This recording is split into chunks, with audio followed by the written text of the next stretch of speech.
Buenos días a todos. Bienvenidos al CIDECS. Es el Centro de Innovación, Formación e Investigación en Ciencias de la Educación de la Universidad de Zaragoza, que coge 50 años de historia del ICE, del Instituto de Ciencias de Educación.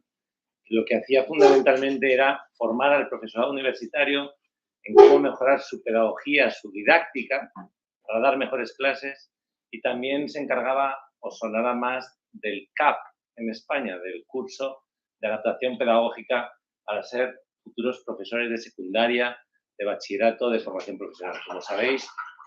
Como sabéis, ese curso de adaptación pedagógica ahora es un máster que se da en la Facultad de Educación, y el CIFICE, yo soy Jacobo Cano, estoy dentro del equipo directivo del CIFICE, lo que hace es intentar acoger seminarios, congresos, investigaciones de grupos de investigación, más de 10 grupos de investigación, unos 200 profesores de la Universidad de Zaragoza, de educación, de psicología, de sociología, de trabajo social, de educación social y de las didácticas específicas, de didáctica de la lengua, la literatura, didáctica de las matemáticas, etc.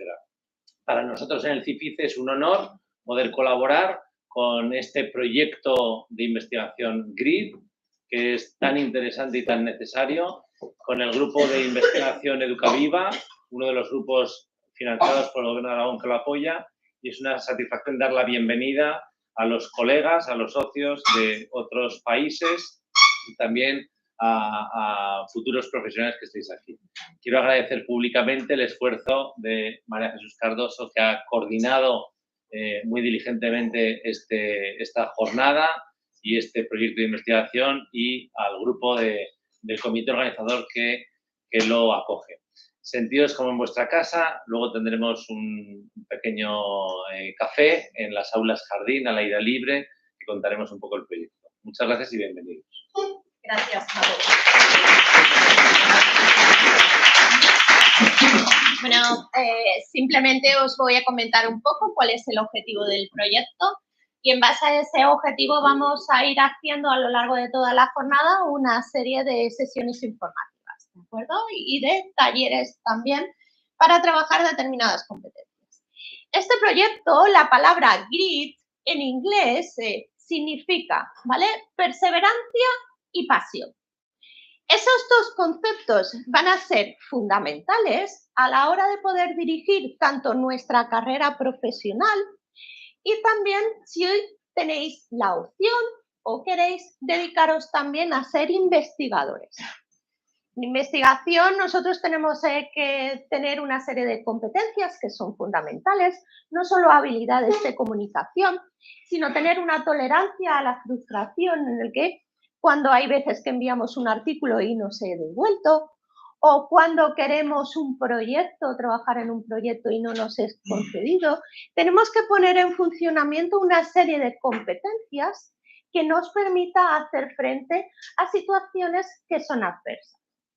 Eso también lo vamos a poder trasladar a nuestra vida personal. No siempre obtenemos lo que queremos o lo que nos merecemos, ¿vale? Sino que tenemos que luchar, tenemos que trabajar y tenemos que pelearlo.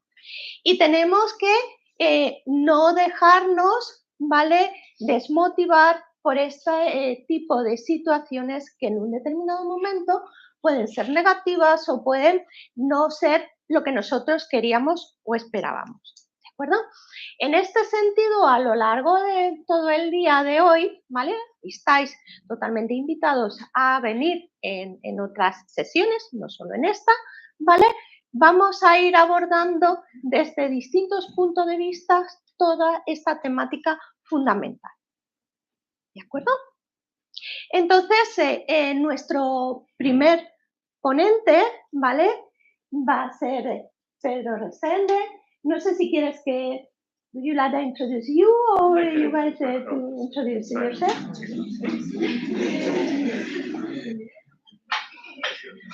Morning,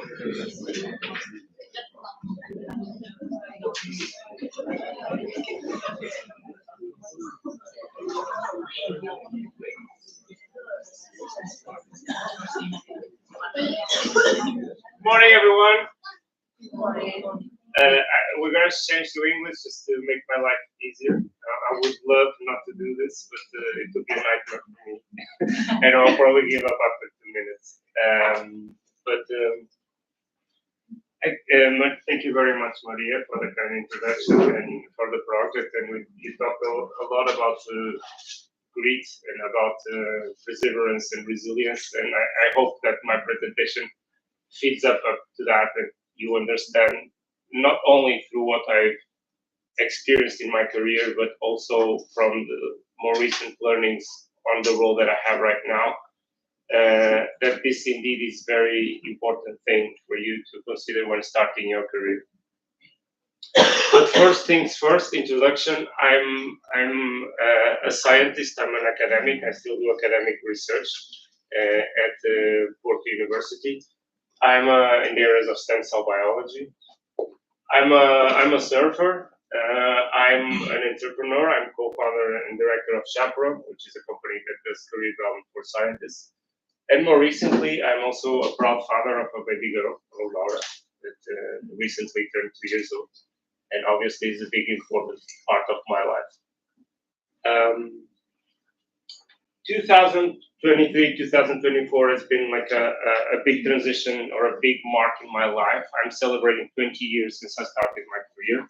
Actually, 10 years before I completed my PhD and 10 years after I completed my PhD. And traveling back in time when I was starting, the majority of my colleagues, I did a biology course. The majority of my colleagues wanted to be academics, wanted to be researchers. And 20 years have passed, and the reality told us that less than 10 of us saw that dream come true, and we were more than 80.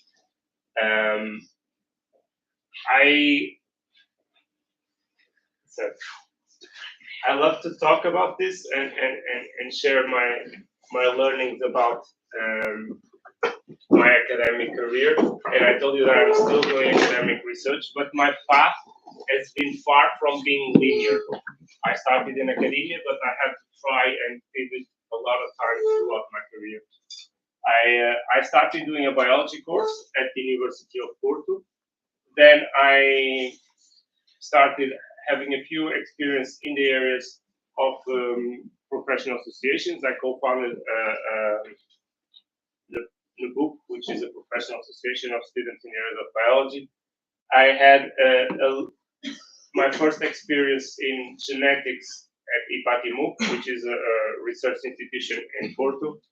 I worked for a few companies, Ciência Divertida is one of them, but more of them in the areas of science communication and outreach. And then I had my first international experience at Pfizer. And this transition is actually interesting to talk about because I was very motivated to be an academic researcher, but I applied to many PhD programs, more than 20, and all my applications failed. So I stayed like 3-4 months without knowing necessarily what to do. And eventually I know about the program that the Portuguese government had to select top pilots that send those students to companies abroad. And luckily, I was selected, and this took me to Pfizer, to Sandish, a small village in the UK, where I had to make a big transition. At this time, I was working with population genetics, studying lactose intolerance, and then I moved to work with bioprocesses and big bioreactors producing medicine, something that was completely different from me. It was a 1-year experience. Super cool. I said, no, I don't want to go back to academia. I want to stay in industry. I started applying to jobs in industry, and the problem was my degree was completed before the Bologna Convention. And for those of you who are younger and don't know this was important to make your degree recognizable across different countries in Europe. So my problem was I was making applications, and most of the companies I was applying to, they were not recognizing my degree.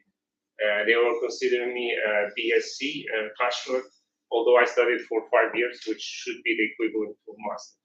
So I said, okay, I need to go back to academia. I need to go either to do a master or a PhD in order if I want to continue to stay abroad. And that's what I did. I applied to a PhD program, and I decided to do my PhD in California. I told you in my introduction that I'm a surfer, so I grew up watching videos from Californian surfers, and I said if I'm allowed to do a PhD in a place where I can be happy surfing as well, that's what I want to do. So I moved to California, to San Diego, to the Salk Institute to do my PhD in the area of stem cells, and I lived 5 years there. I had my first experience also as an entrepreneur, which for those who don't know is like behaving as an entrepreneur but inside an organization. So having some responsibilities and autonomy to make decisions, managing a budget, but inside like an organization. So I was the PhD representatives at the Society of Research Fellows of Salk Institute. Then in 2013, I decided to come back to Portugal for familiar reasons. I believe many of you will understand that decisions that we make in our careers are not only dictated by our professional ambitions, we have our personal ambition as well. And I wanted to be closer to my family. My parents invested a lot of time in my training, in education, and I felt like I should be closer to them at this stage of my life.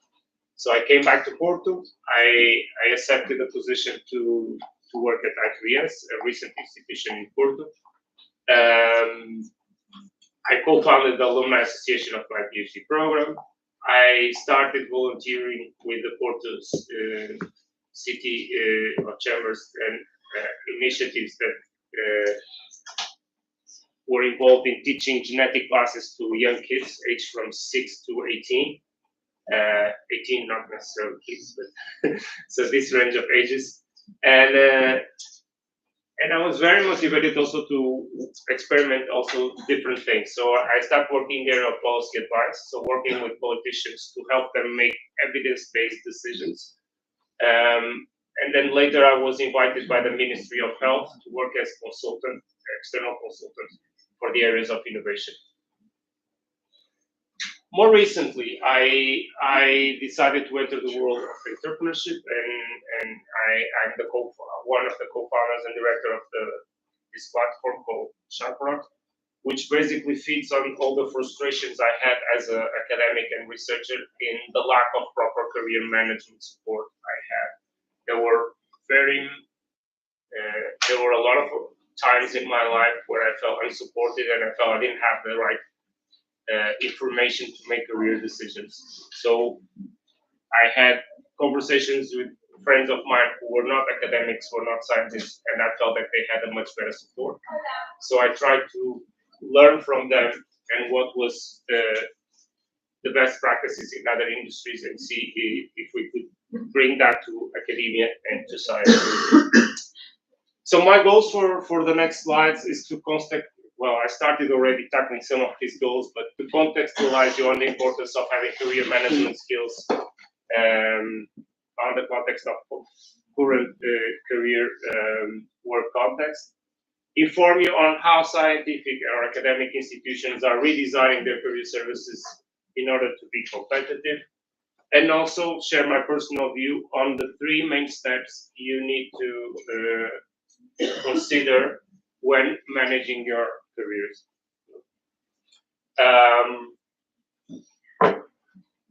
Some of you might consider becoming academics, doing academic research. I want to share these statistics, which is something that I didn't know when I started my career. And being an academic researcher is actually a hyper-competitive career path. International statistics tell us, in general, 5 to 10% of academics stay in academia in a long time. It's becoming more and more difficult to stay in academia in the long term. You eventually stay to do a PhD, you eventually stay to do 1 or 2 postdocs, but to stay and become an independent with a stable contract in academia is something that only 5% or 10% of people can afford. This obviously changed from country to country, but not that much, actually. And this puts you in a situation where if you're considering this, great, you should know that you need to work hard, and it's fair that you have this ambition and you should work for it. But also, you should consider plans B or C and prepare yourself if you need to make that transition. I told you that this is a hyper-competitive market, and I'm bringing you some numbers to tell you that probably this hyper-competition is here to stay. So this is data that I compiled from different data sources on the PhDs awarded from 2004 to 2018 on different countries in Europe. For the presentation of today, I picked only Portugal, UK, and Spain as an example. But as you will see, there's a huge commitment from most of the governments to increase the number of PhDs awarded per year. This is something that was very consensual across Europe, that countries should have a certain PhDs per capita, and countries that were very delayed in that, which was actually Portugal, was very below the average of the European Union. They made big commitments in terms of awarding more PhDs per year, and you will see that from 2004, where we were awarding approximately 900 PhDs per year, now we have almost 2,500 almost PhDs per year. At the same time, where the percentage of the GDP to R&D, basically the money that the researchers have to have for their contracts, for their projects, is not changing much. Actually, Portugal has never changed much across the past 15 years. In this data range, actually, there was even a decrease. And this trend of Portugal is the same for Spain, for the UK, and for the vast majority of European countries. Basically, there are much more PhDs where the R&D expenditure is not changing slightly. What this means, same money for many, many, many more of us, which it's obviously, I think it's fair to know the conclusion of this. This is translating to what those of us who work in academia and have been in academia for a long time are becoming much more aware that there's a lot of underemployment, there's a lot of overworking, there's a lot of career stagnation, and there's a lot of financial insecurity, particularly after your PhD. Those are the areas who are more critical in academia. And actually, this translates in poor mental health in academics, not surprisingly. Depression affects 10% of the overall population, but actually 40% of people in academia suffer from depression across their career, which is a 4 times overall increase to general population. There are so many evidences of this. I work in a cost association where more than 30 countries are involved in studying this. There are statistics from many, many different countries. They don't change that much. It's clear that academics are suffering from anxiety, depression, and many other mental health problems due to this precarity. Nature did a survey in 2020, estimating that more than half of the researchers are considering leaving research due to mental health problems, which is also a data that is very telling of itself. And this means that the vast majority of researchers are in need of career development, because career development is something that helps people to reach this stage of precarity, almost like if you eat nutritious food, you're healthy. You don't need to go to the doctor. Like if you have proper career management tools, you probably don't reach a stage where you're precarious and you don't need to go to the doctor. That's kind of the analogy I like to make. But the problem is only a third, or maybe this is even overestimation, because some of the countries that were used in these studies actually have better support than others, have access to proper career development. There are many, many, many scientists academics that don't have access to career management. And so enough of pessimism. Now I want to shift gears and bring you a little bit more happy news. I am very passionate about this topic, and that's the reason why I started to work with Joanna on Chaperone, which is a platform that creates career development services for academics and scientists. And we believe that we can help to create a world where each and every scientist has access to high quality career support. I'm not here to talk much about us, but the next slides that I'm going to bring you are some of the learning lessons we've had in the past years where we provided more than 1,200 hours of career development. We have worked with more than 45 research institutions across more than 10 countries, and we empower scientists from more than 40 countries. I think the most interesting part for you, obviously, is going to be what you can do as individuals to manage your careers better at this earlier stage. But I also want to share briefly a perspective of how different universities, research institutions are redesigning their career support in order to be much better supporting to their students and staff. The first trend that we are observing is that past in the day when I started studying or finished my university degree, career development was something you would only do when you're jump starting your career. In Portuguese, we call it orientação vocacional. I don't know if it's the right translation in Spanish, orientação vocacional, something like that. You would do it before you enter university, or when you finish, you figured out what you want to do. That's it. That you have a job for life. You don't need to worry about that anymore.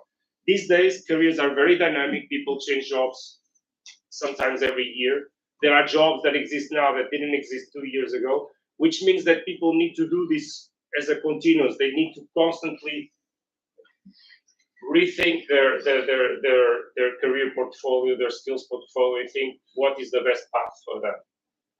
Some people even have now, it's a big trend to have 2 jobs. In Portugal, I think it's rising more than 10% a year, the percentage of people who have to have 2 jobs in order to be competitive in this dynamic market. There's a continuous reskilling and upskilling. These are buzzwords that are here to stay. And it's something for those who want to stay in academia, for those who want to leave academia, and actually for those who don't want to stay. So this is really a lifelong need.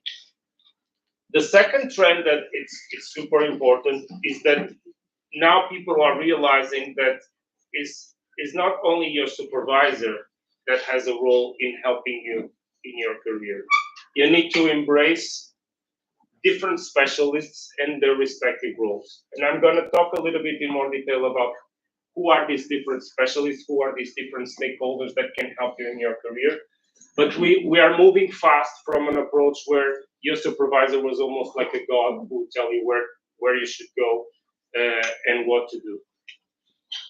The third trend that I would like to mention in terms of institutional support is that we're moving from offices that have like a single person with a solution that fits all to actually creating offices that value inclusion and hyper-personalization, which are values that modern societies really are worried about. And how are they achieving this? They are creating a lot of internal opportunities. Internal services are receiving better investment, but also they are combining that with external providers of career development. They are doing career development in person and online because both are important to fit different goals and to be complementary, and again to fit the goals of like inclusion and hyper-personalization. There are people who be much easier to be included if they do it online, others in person, and vice versa. And they are doing formal and informal learning. Those of you who are passionate about like adult learning know that these 2 formats are important in order for you to progress. And also they are creating a wide diversity of technical expertise, different languages, and cultural representation. There are some institutions, for example, who have like 20, 30 nationalities represented in an institution. Does it make sense to have like a career office that only is allowed to speak one language, for example, or only has knowledge about that one culture? Institutions who are worried about inclusion and hyperdiversity are also worried about this, and they bring different languages and cultural representation into their support service. Fourth trend, we're moving from inequality to democratized access. Institutions are working together in order to make sure that every academic, every science has access to proper career development support. So there's a lot of resource sharing and collaborative actions. This is a great example of what we're seeing here today about what I'm talking about. And also, full democratized access can only be achieved, I believe, with access to digital solutions. At Chaparral, for example, last year alone, we worked with 300 scientists in Africa. If we didn't have a way to reach to them digitally, I think it would be almost impossible due to the cost and logistics of that. And so digital solutions help you a lot in terms of this democratization.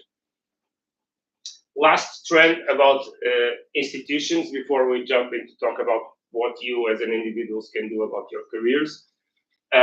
We're scientists, or a lot of us are science, so we must respect science. And science tells us that we're hurting our planet. So we're moving from high carbon producing solution to environmental sustainability. So this is demanding. A lot of universities, a lot of institutions in different countries are already being forced to tell how much CO2 emissions they are doing in the trainings and events that they organize. And this has to be balanced in terms of what will be allowed for them to do. So again, digital solutions are here to help compensate some of these problems we're facing today. So now we talked about institutions and what they are doing in terms of modernizing their career services. I want to talk to you more directly now in terms of if you're an early stage researcher, if you're an early stage academic, what you can do what would be my top 3 tips in the time that I have left, which is not much, to manage your career effectively. And the top 3 tips I have to tell you is to plan your career, to prototype yourself, and to network cautiously and strategically. And I'm going to dig up a little bit in the details of what I mean by these 3 top skills, or these top 3 approaches.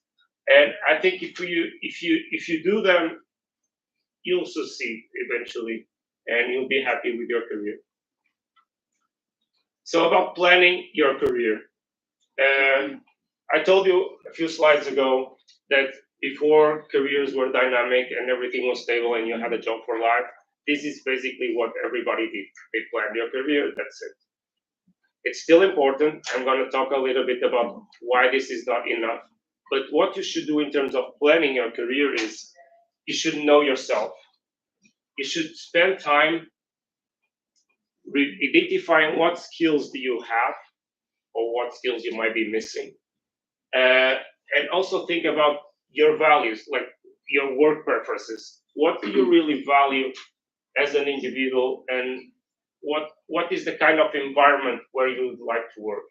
And this is easier said than done, and a lot of people say this is important to them, but they don't eventually commit to having a time in their agenda to think about these things. So this is a super important thing. Then review your CV, compare it in contrast with your colleagues and friends. It's a great tool to know more about yourself and to plan what you should do next. Engage with informal career conversations with friends and colleagues. Talk about your work ambitions, talk about your current work situations, and kind of let that conversation organically lead you to some conclusion that might be important for you. But don't neglect this. In terms of identification of your skills, some short tips on how to do it, because if you're an early stage researcher, maybe you never heard about what you can do to do this. I think three good sources of inspiration. You can Google Harvard Competences Dictionary. There's a good tools there. There's a good list there of competencies that you can browse and see their definitions, and kind of already gives you a starting point of things that might be interesting for you or not. Check profiles on LinkedIn. What are people describing as their skills? Do they relate to you?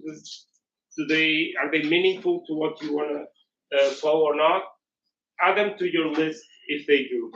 And then lastly, start reading job specs as a hobby, almost like you read the newspapers, not necessarily, even if you're not applying for jobs, to be informed about how the industry or how academia is hiring, what kind of skills are they looking for, and be a researcher in the way that you look at job specs. Underline keywords, underline skills, and try to get a sense and be informed about things that are important for career navigation.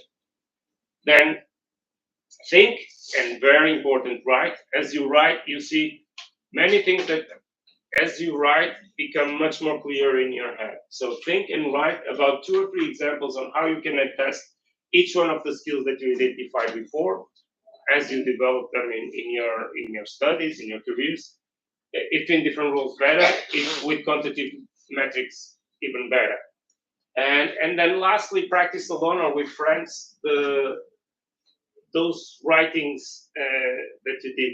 Are they convincing? Are they not?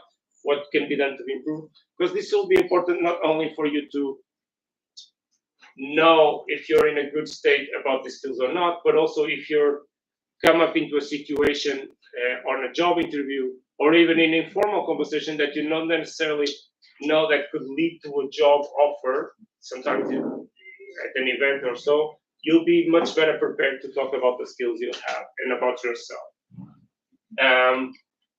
To give an idea, this is some of the many skills that I developed in 3 of the 5 or 6 roles I described to you before in my career path.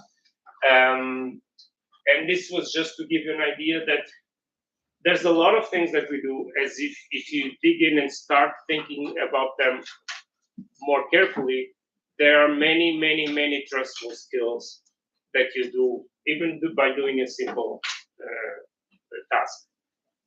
And when you think about your values and what you value at work, one of the oldest theories, but that's still applied in many organizational contexts to study work motivation and what motivates people, is actually this pyramid of Maslow,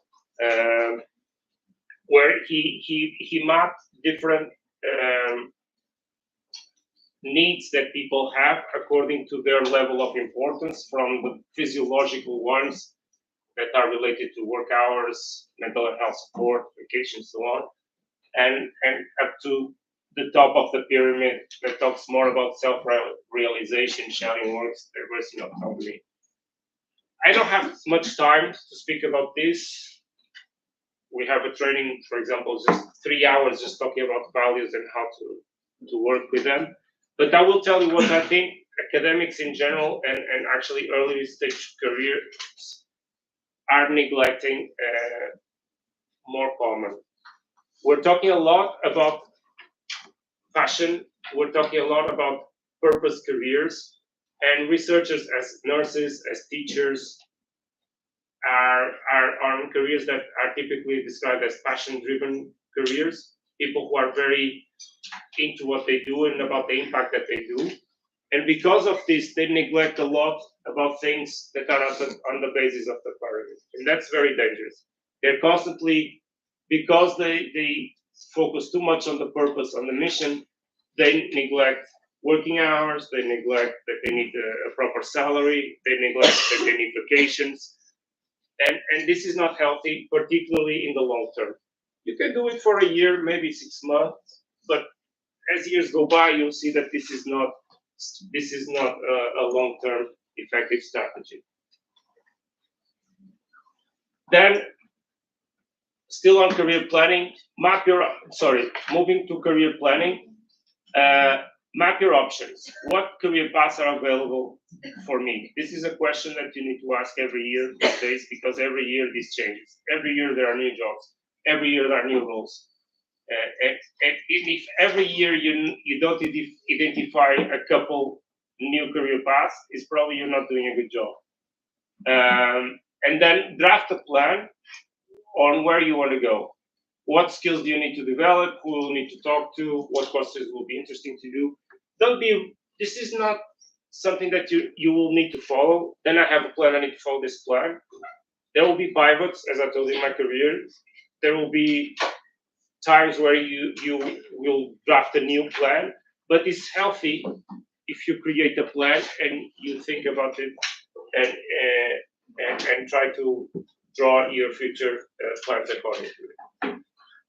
But then from planning, one thing that people really need to do, especially in their early careers, is to prototype themselves. And what we mean by prototyping is like experimental different roles, experiment different work environments in order to learn more about yourself, but also to develop a portfolio of skills and also to develop a portfolio of contacts, of network that will be very useful in the long term. So use it to learn more about yourself, use it to learn more about certain roles and career paths, use it to build a diverse portfolio of skills, and also to show proof, obviously, of adaptability and fast learning, and use it to network. So experimental different things early in your career. Don't worry too much about deliverables, about outputs, about papers, about having a big salary.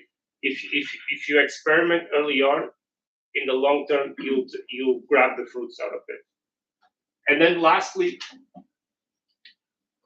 but definitely super important, build your army. You'll never succeed if you think you'll be managing your career alone. Network, network, network. Two statistics that tell you a lot about the importance of network in modern careers. The first one, these are statistics from non-academic jobs. I must make this clear. In academia, things are slightly different.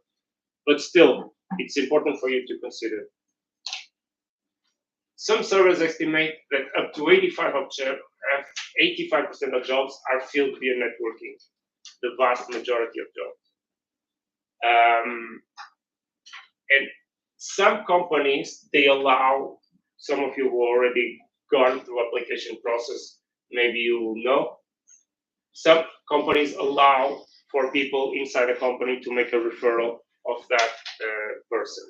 And actually only 7% of the overall applicants have a referral, but 40% of those who get hired had a referral when in their application.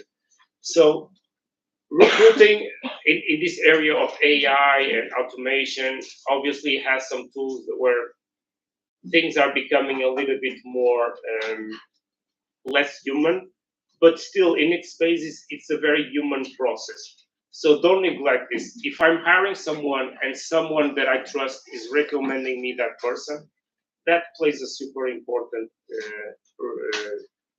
role in my decision, obviously. Get help from all the career development players. This is the part that I told you that I would come back when I told you that your supervisor is not the only person that can help you. So who can help you in your career? There are different areas of career management. Supervision is one of them. Mentoring is another one. But then these two are probably the ones you are more familiar with. But then you should know that career information, career advice, career counseling, and career coaching are things that are super important to have an holistic approach to your career management. Your supervisor is the person who guides you through the requirements of your position. If you're a master's student, they need to know what you need to have in order to complete your master. If you're a PhD student, they need to know what experiments you need to know to have the results that are going to be published and then eventually included in the thesis. But has like a deadline after your master, after your PhD. That's the time where that project and your supervisor kind of like that relationship wearing the hat of the supervisor ends. It's very focused on milestones and completing things in a timely manner. Obviously, if your supervisor also is a mentor, that's great. But this is kind of a different hat that the supervisor has to wear. And it don't necessarily has to be a supervisor. You can have mentors that are not a supervisor. They can be even from other research institutions or even other areas. And a mentor, the difference from a supervisor is that is mainly focused on your long-term growth, not necessarily on the task and on the research of the project. Is someone who is more interested in your development at the personal, professional, and career levels. And this is why it is important to complement the work of supervisors with mentors, because otherwise you will be too narrow to your project and short-term goals and not necessarily in the long-term picture. Career information these days is super important because we've moved many years ago from the situation when I started my career 20 years ago, where we'd go to the corridors and check for internships or job opportunities or grants. Everything was on the corridor of the university there. We live on the area or everything is online, the information, and we live on an area where we compete for jobs internationally.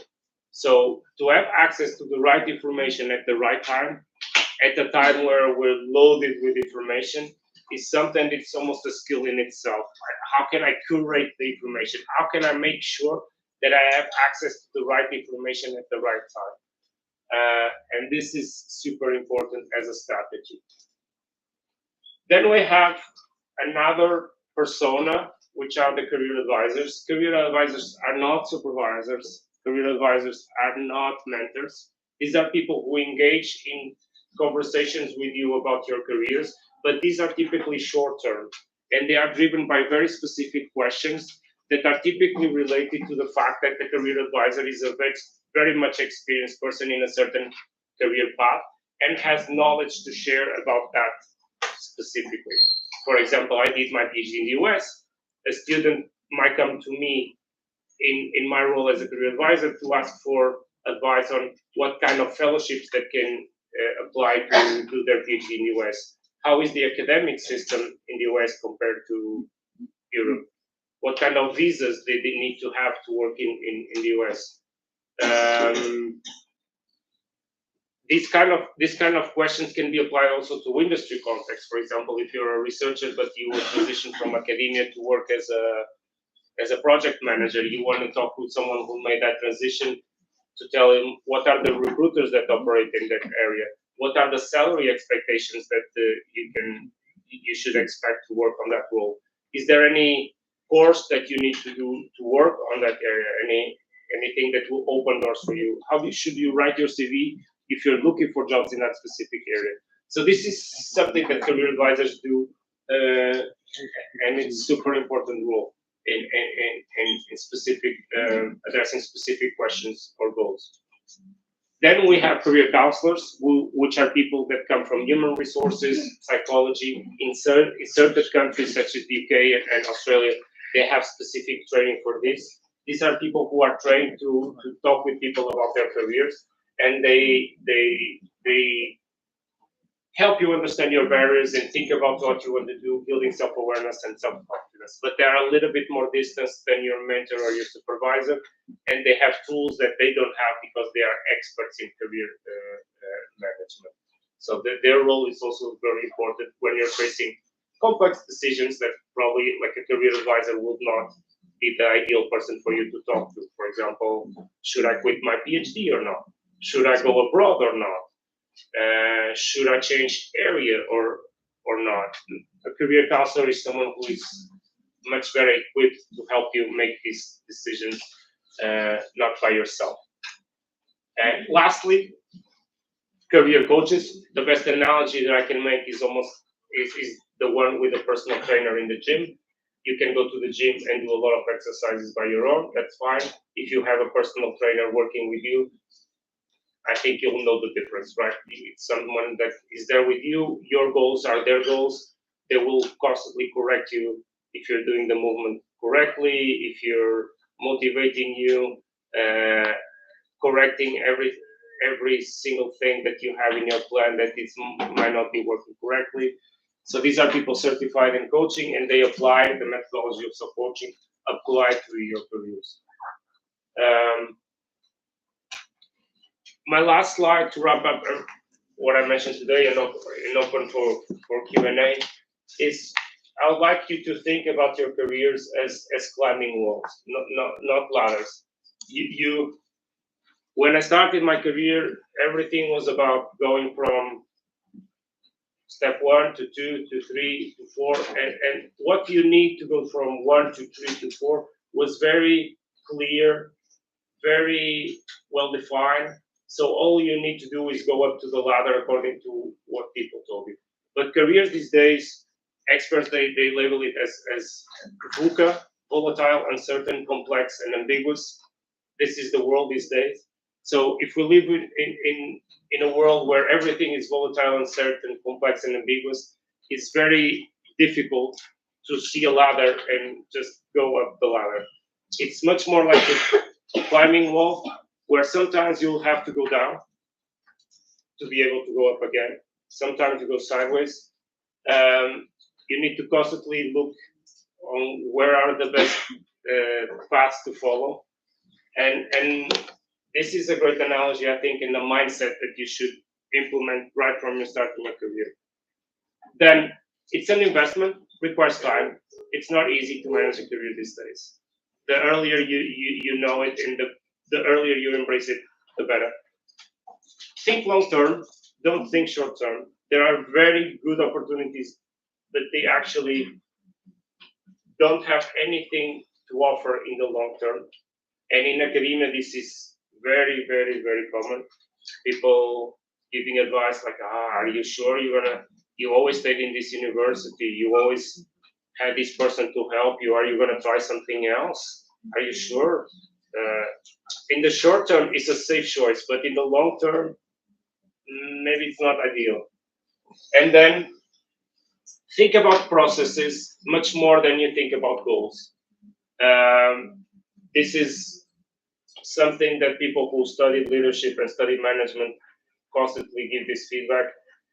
If you implement a process regarding your career, you'll be in much better position than if you set up a goal. And again, doing the analogy of the gym, let's say you want to, if you're a goal-driven person, maybe you say you go to the gym to lose 5 kilos. But as soon as you lose those 5 kilos, your goal is completed, your motivation disappears, and maybe you could do much more, but then your goal was achieved. If your mindset was on process, on, for example, I will go to the gym 2 hours every week, independently of the outcome, then every year, every month, you will see that you will be improving. And if you implement in your process in a very responsible manner, you'll see that process-driven people are typically very well succeeded in terms of their career ambition. And that's it. Thank you very much. I hope I did not bore you.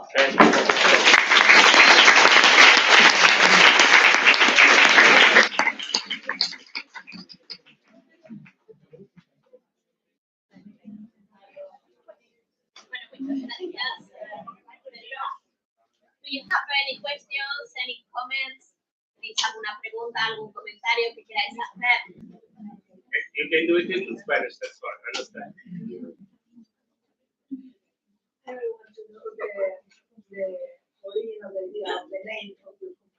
Okay. So, chaperone has a dual meaning. So, back in the 800s, I think someone who was dating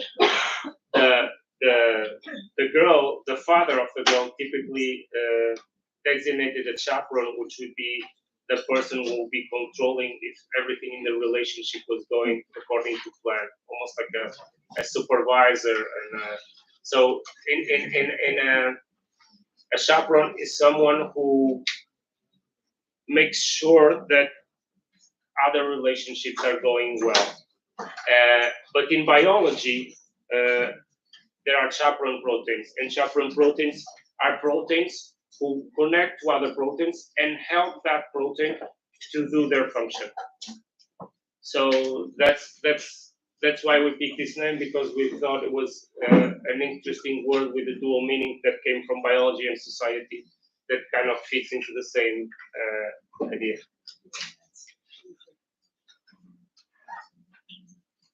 ¿Alguna otra pregunta? ¿Comentario?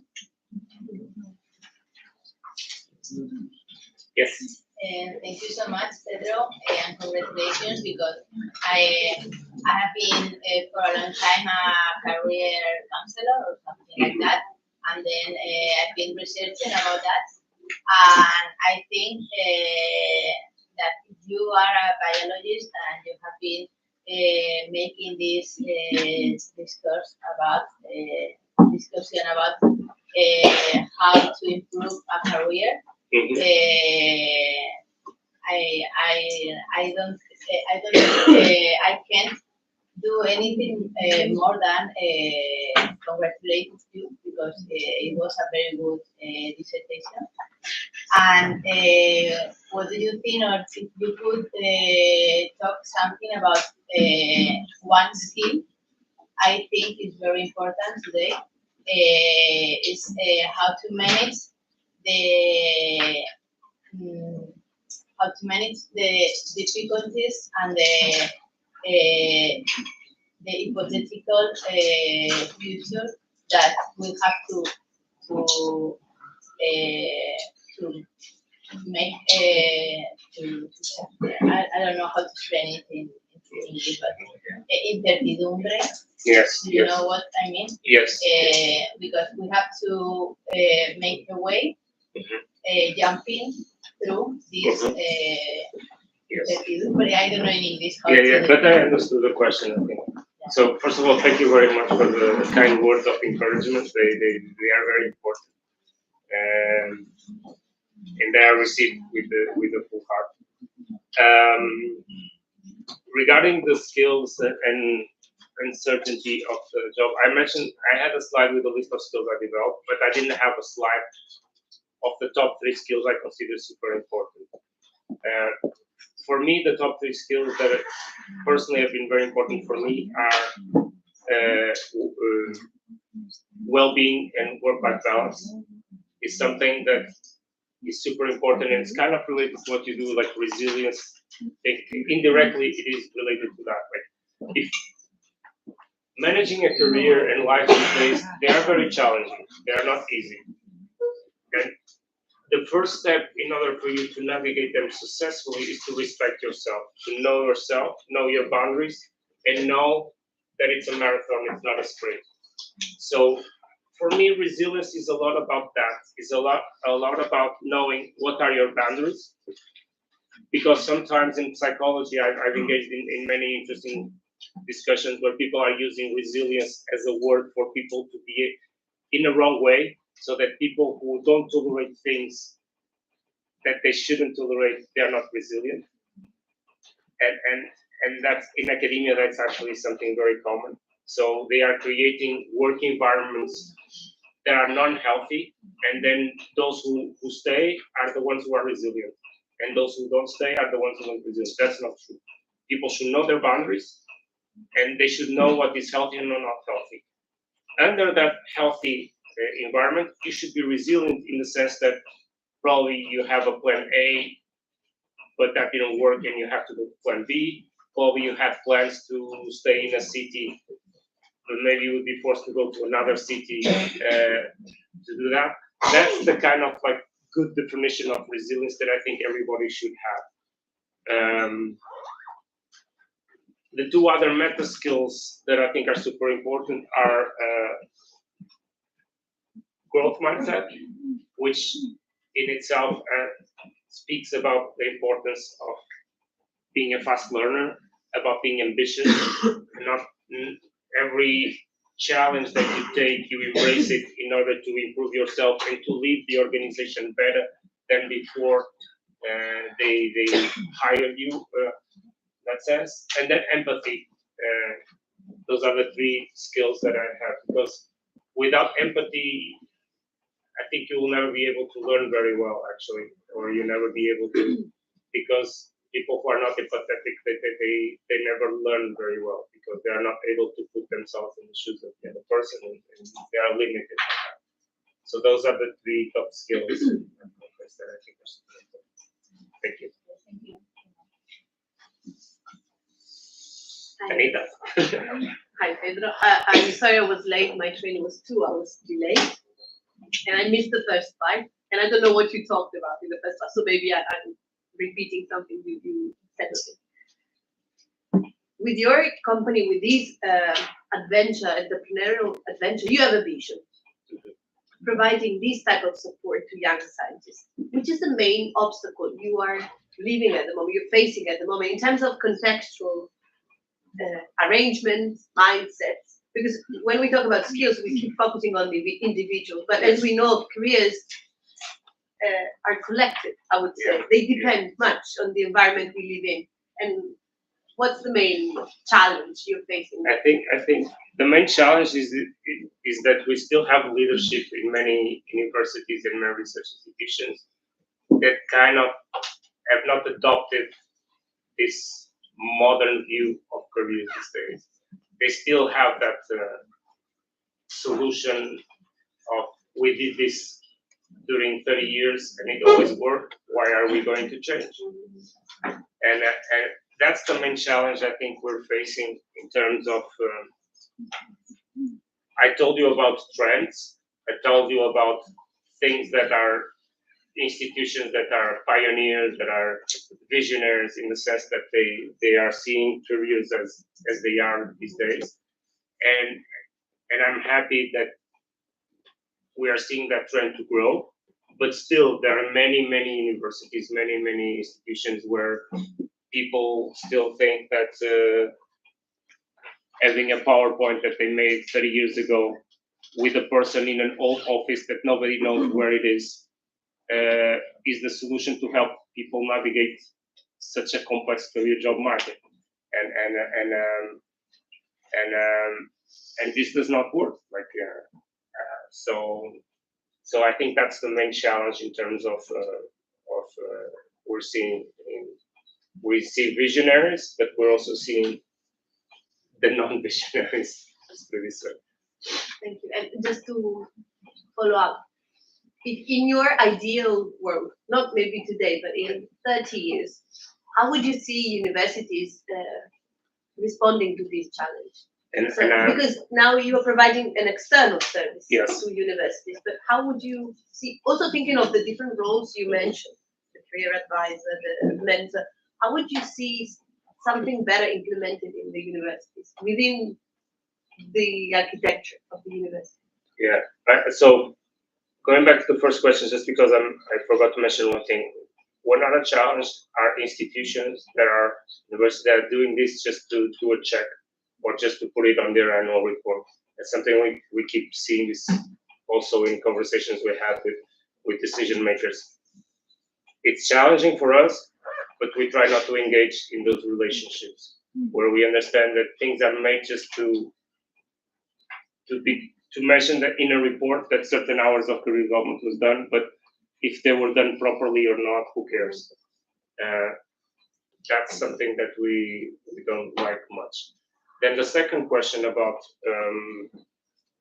30 years ago, how would institutions react to this? Is not no, in 30 years, how would you see a structural change in the universities? I honestly think that there will be no way for them to change because there's a growing preoccupation of funding and change of universities. Harvard University, for example, last year, they had more students enrolled in their online courses last year than the entire history of Harvard since Harvard was created. So think about these numbers. So Harvard University in a single year online had more students than its entire student since it was beginning. Higher education is changing at a pace that it's impossible to neglect. people who are in academia and people who are rectors and who are thinking about what students need these days in order to be competitive in these markets are the ones who are going to succeed in the sense that their universities are going to be competitive. Those who are not, the days of having a diploma of like a higher education institution that will open a lot of doors just per se are shifting, and universities need to adapt, and they need to adapt fast because things are changing fast. And people, even parents, are much better educated now and informed than they were. My parents didn't have a lot of information to tell me about what would be the best university for me or not. They would tell me, University of Porto, it's prestigious, maybe you should go there. Now they study in detail. They go, where are the people going from this university? Are they hired or not? Are they happy? How much money are they making?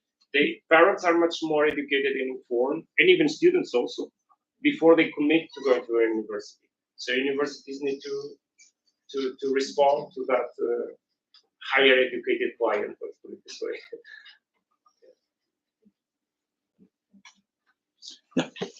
So I stand up because I'm sitting in front of you. So first, let me thank you for your inspiring talk. It brought me a lot of ideas and thought. And well, I have one thought and one question for you at this moment.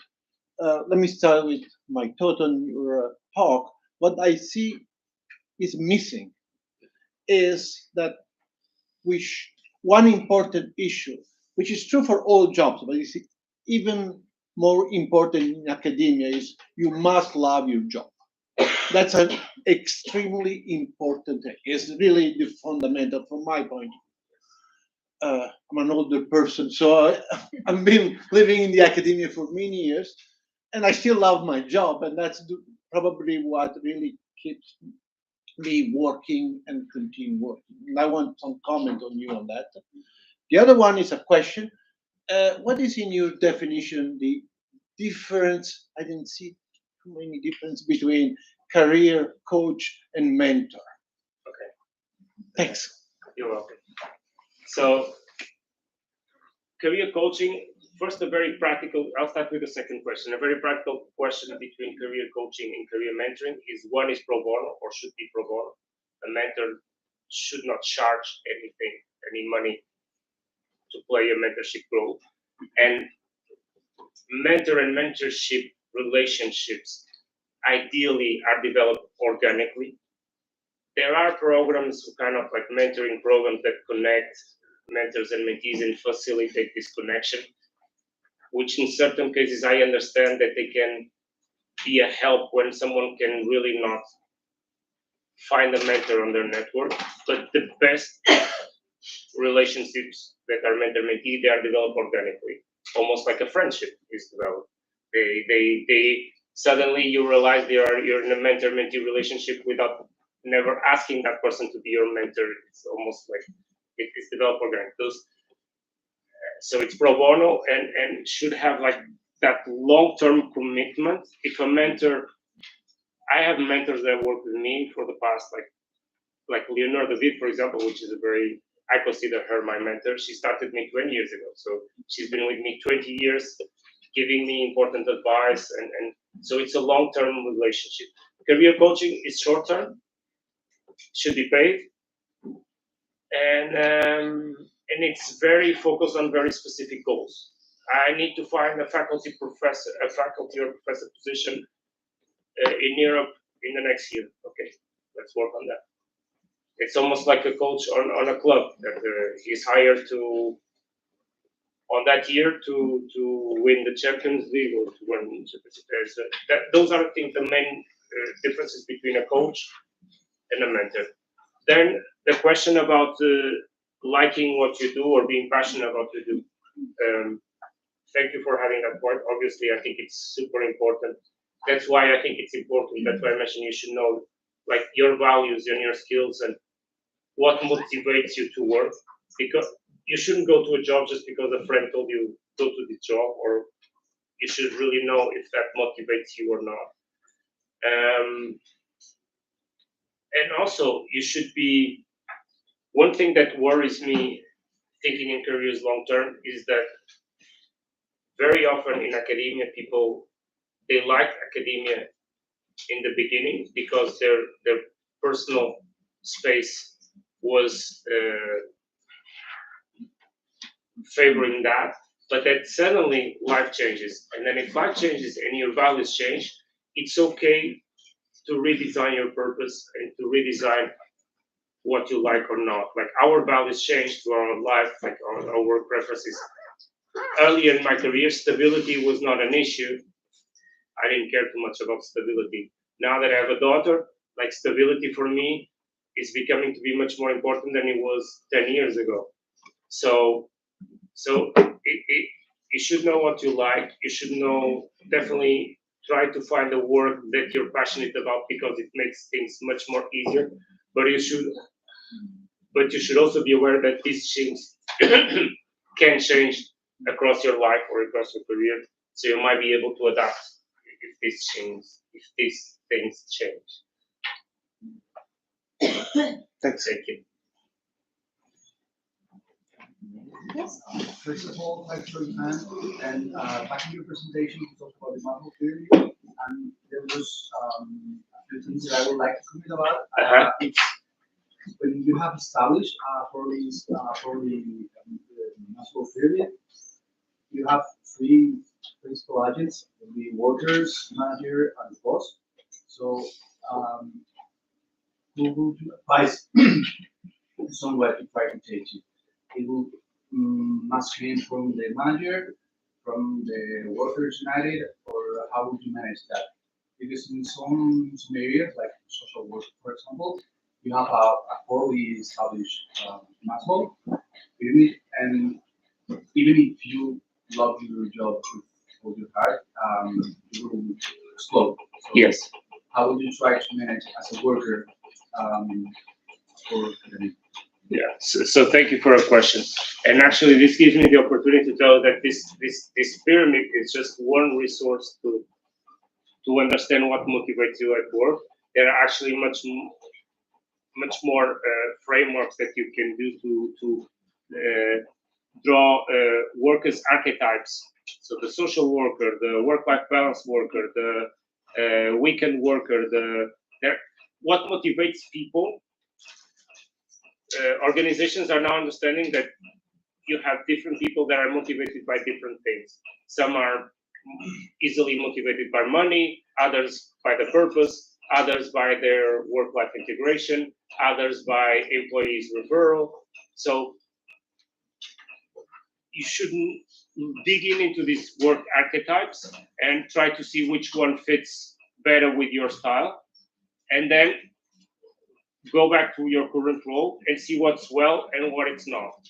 After figuring out what's well and what is not, then you have a very simple question to ask, which is, what is not working well, can I change it? Sometimes you can, sometimes you can't. For example, let's say your salary is not good. Can I negotiate my salary? Sometimes you can, sometimes you can't. Your relationship with your peers is not good. Can I change this relationship? Sometimes you can, sometimes you can. When you can, obviously I would try to change it with the means that you have to change it. If you don't know how to change it, talk to a mentor about how can I change this at work. Talk to your supervisor. How can I change this at work?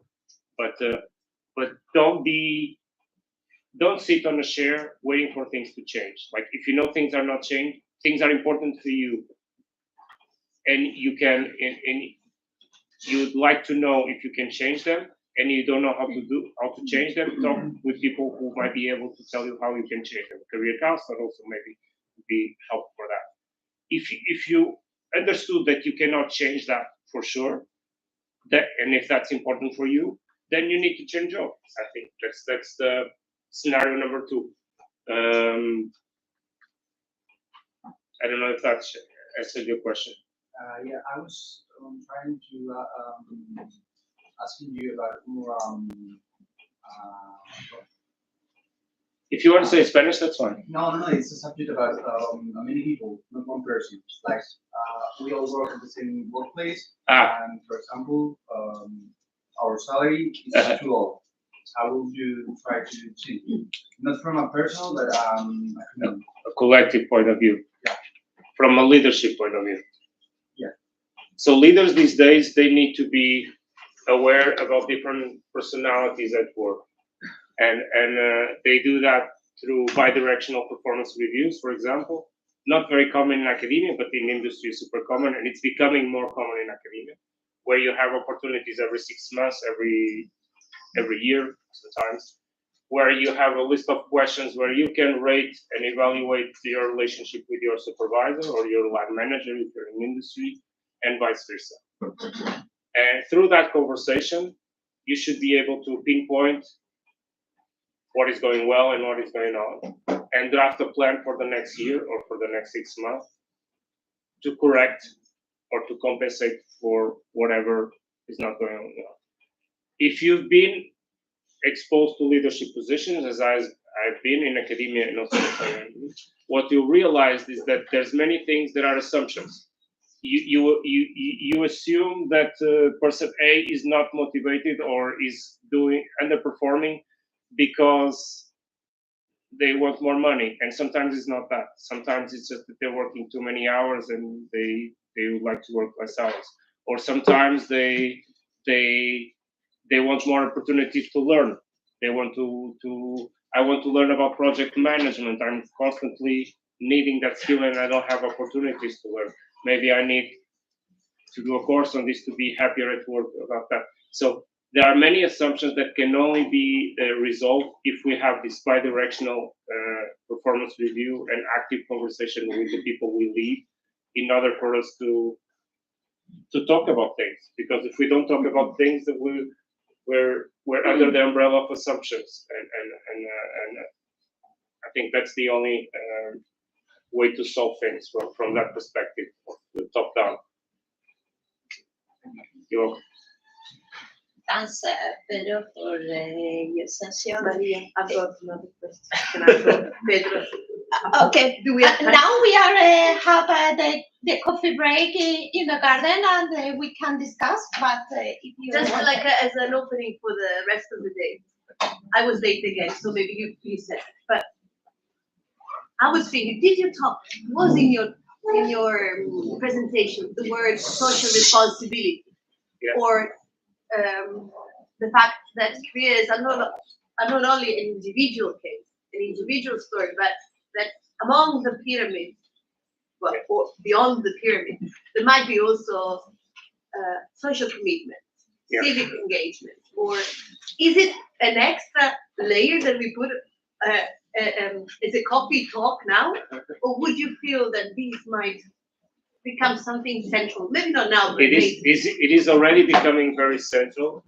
For those who are competing for academic jobs, for example, you might be aware of the new format of CVs. They're called narrative CVs. The narrative CVs format, which are the format that most European agencies are adopting right now to evaluate researchers and academics, they have a section just for social impact, for instance, for social activities, and so researchers these days are not only evaluated by the number of publications that they have, they must be able to showcase what impact did you created in your university, in your community, in your country, or elsewhere. You must be able to talk about what difference you make in those areas. Otherwise, you're a limited professional. So things are changing. Things have been changing a lot, even how we evaluate researchers. And there are countries who are more advanced than others. UK, for example, is very much advanced on that. But the other countries are kind of following that. Portugal, for the first time last year, adopted the narrative CV. And so H-index, number of publications, all of those metrics are kind of like being pushed away. You must be able to talk about the 3 most important research contributions you did in your entire career. That's it. and then talk about other things. Talk about the impact you created in your department, what new teaching methods you implemented, what new, how do you impact the society outside of your department. So those things are becoming much more important. Well, important before they were not even considered. Yes. Let's see if they might become a driver also in terms of career development. Yes. I hope so. This is what we are planning to do with the grid project. Yeah. So having these bridges. Absolutely. So, thank you very much, Pedro.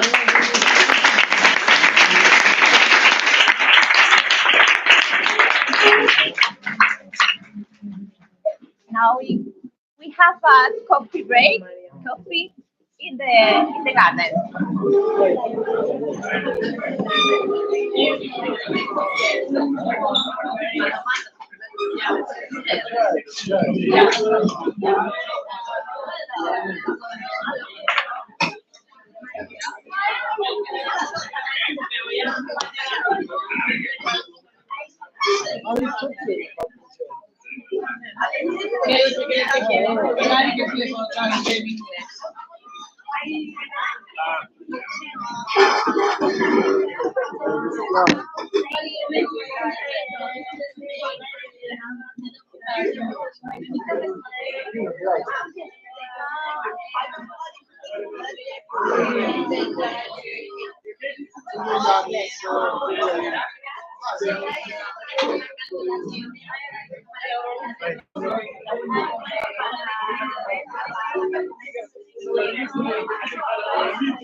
Qué guapa.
Sorry. How are you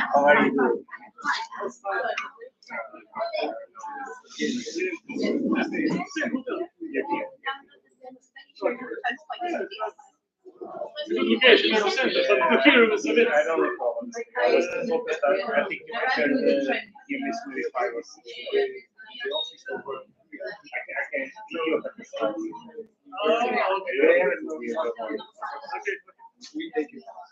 I took transportation. Probably that's why I was a bit late. I had to wait for the train to go.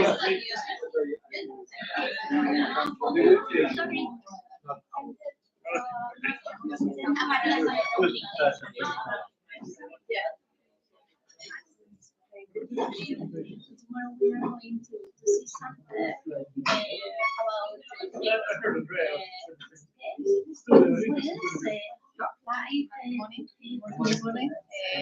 I'm in the team of management from University. I have seen that. Renata, your name? My name is Carolina. In English. My name is Supporting I think we're back. Did you say Hola, good to see you. ¿Qué tal estás? Anita, I was here in Zaragoza like a year ago, so maybe the fellow probably been on social media. Renata. nice to meet you. It's someone else. I think this is for students. I think. No, we'll ask, let's ask Arianna. Arianna.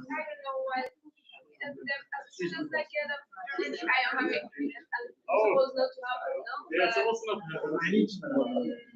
yeah, what coffee? I have my coffee.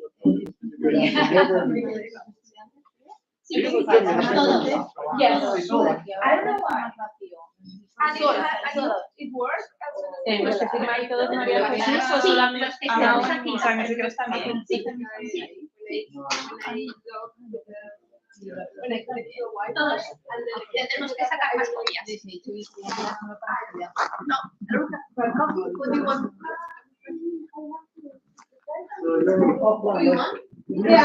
Como si quieres, Carol. 10 years ago. Yeah, true.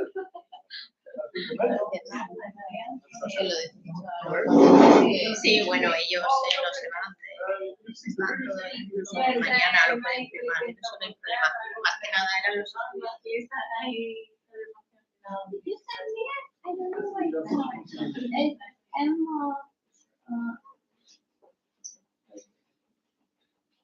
The email is mcarmore@unisar. No. M.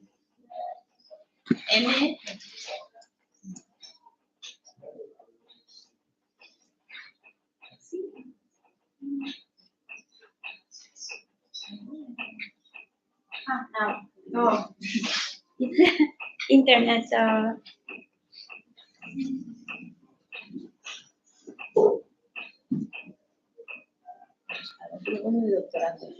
Sí, Lo voy a hacer Raluca. ¿Luego ya es la comida? Sí. Yo sí que cuando acabe Raluca me voy. Vale. Estoy un poco tensa. Y ya presenta la tesis el próximo Sí, viernes. sí, es que la conocí en Setúbal. Ah, es verdad, es verdad. Sí. Así que por la tarde me tendré que ir a ensayar. Y luego además a las 6 tengo clase de horario. Saco los cubos. Y luego vendré por la tarde. Vamos al café, chicas. Sí. ¿Queréis que os traigamos algo? No, yo ahora salgo, voy al baño y salgo al café. Perfecto, eso quería decirte que pedís y también ¿Necesitas algo? no. Okay. Only the in case the students don't have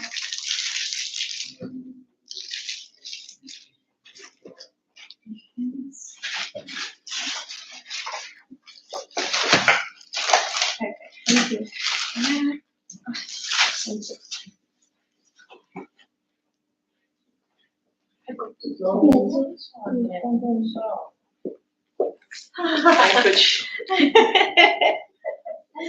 Hello. Hi, thank you. How are you? person. Mariana? Fine? Good presentation. Yes. Yeah. And Chevron is a very good reality in Portugal, but it's spread the European project almost in Europe. They are working very well. What's on your idea? Yeah. What's a nice idea? Yeah. Nice to meet you in person, Andrea. Nice to meet you.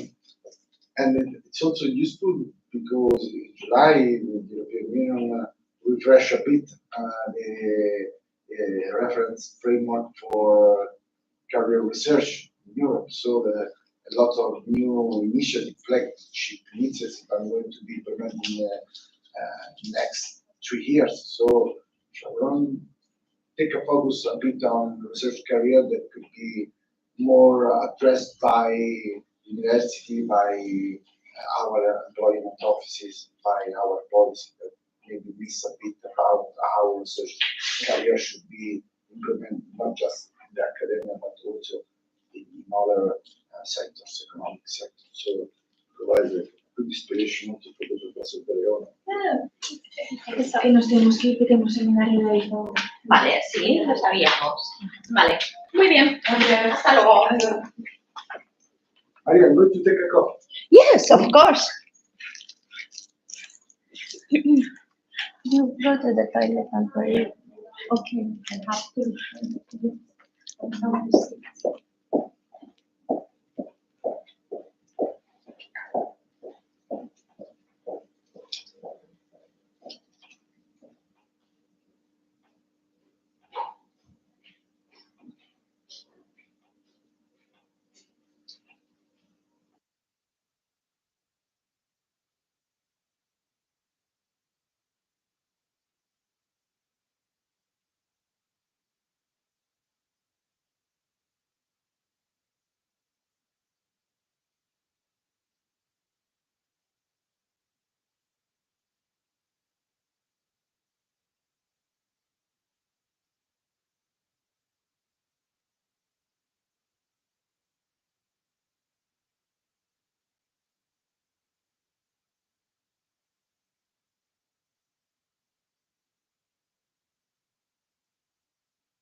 Okay, do you need me? No, it's okay, thank you.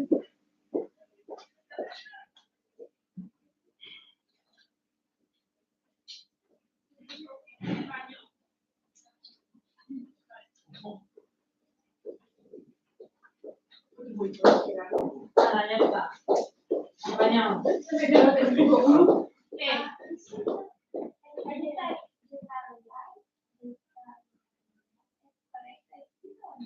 Es la Y, la Y final. Without the audio, why? Okay, thank you. Bye.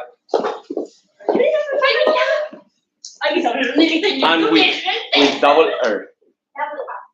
Okay. Desarrollo.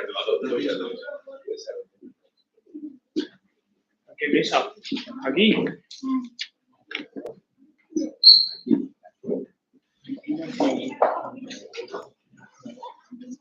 Toma, claro.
Hello.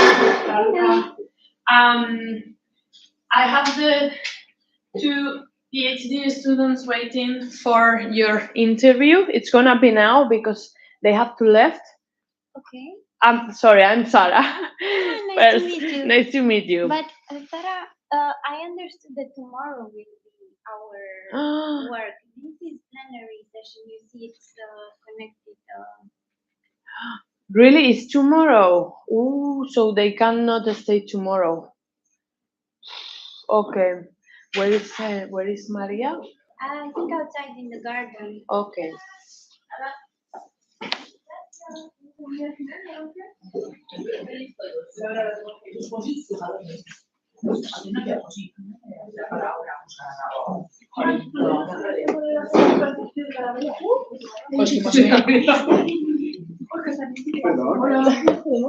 Hola. Lo has dejado. Natalia, lo has dejado. Bueno, pues salimos en directo. ¿Dónde hay que poner la cara? Ernesto, ahora estás mirándolo. Hola. ¿Y dónde está la cámara para mirar? Ahí. Ah, hola. Gracias. ¿Os he hecho la foto? Ah. Y yo me pongo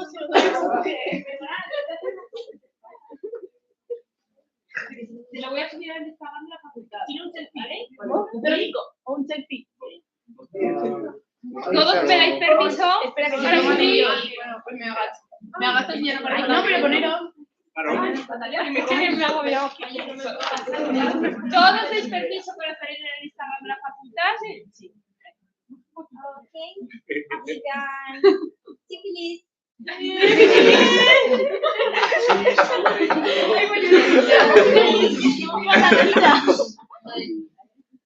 tiene fósiles.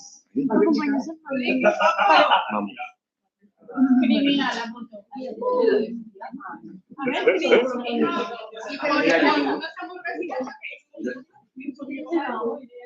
en la mesa que la cámara se Oye, pero que esto no está conocimiento.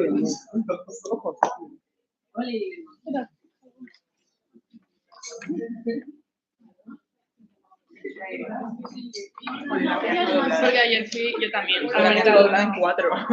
¿Qué? Mira,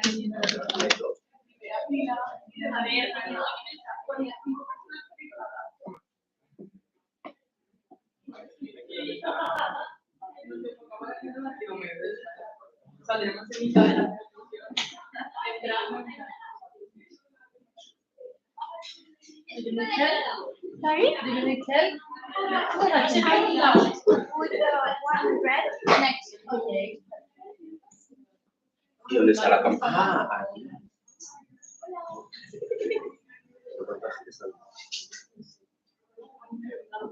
3 personas.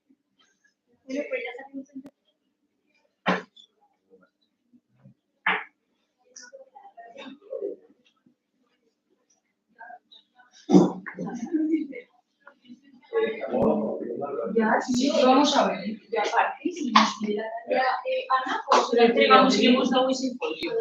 Ostras, tal cual. Adiós, chicos. ¿Les he hecho foto? Sí. Pues menos mal porque yo no. Pero que tenemos que hacerlo de que nos toca.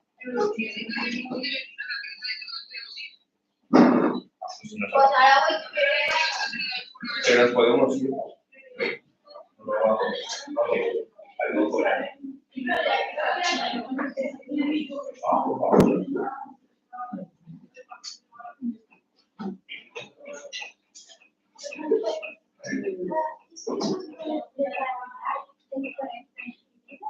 Desarrollar, sí.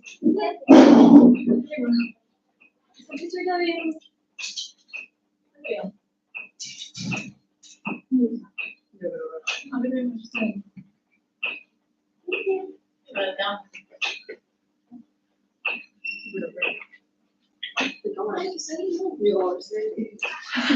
Este culo me suena. Ese culo me suena. Bueno, pues necesitamos a un lado.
Ay, me quedé en directo en YouTube. Ah, es directo, yo pensaba que era una cámara sin más. Creo que vuelvo a...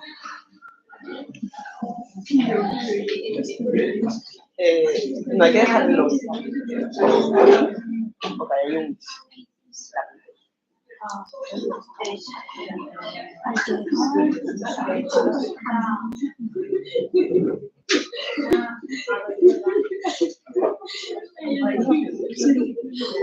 Pues yo tengo dibujitos. Bueno, pues se lo va a comer.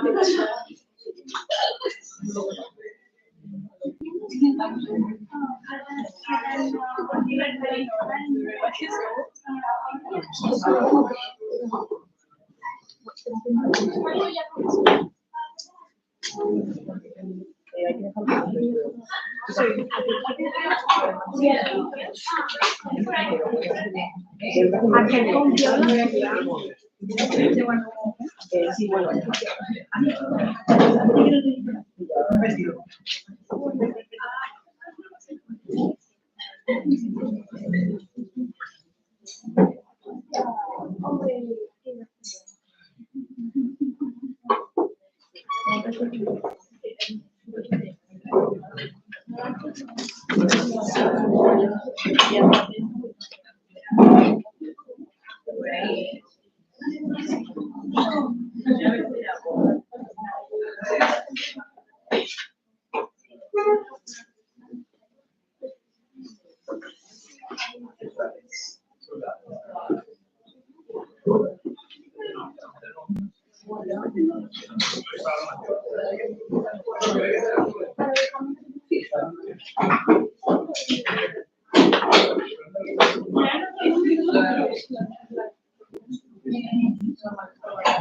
¿Cómo?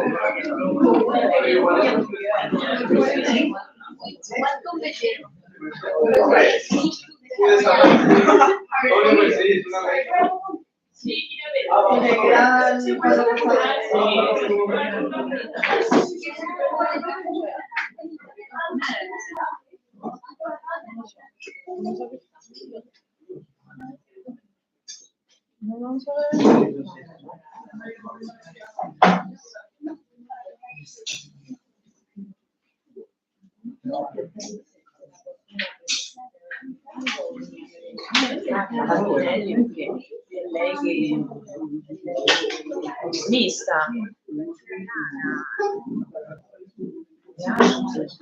No, pero... Sí, pero generale, seguro che è stata, sì. Magari io perché sono me lo devo insegnare, quindi ho chiamato anche al volo, ma... Yeah, of course. Magari. Però... vabbè, tanto che volevo fare.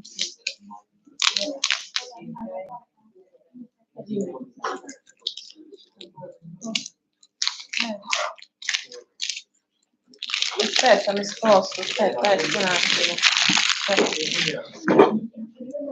Dove? È quello.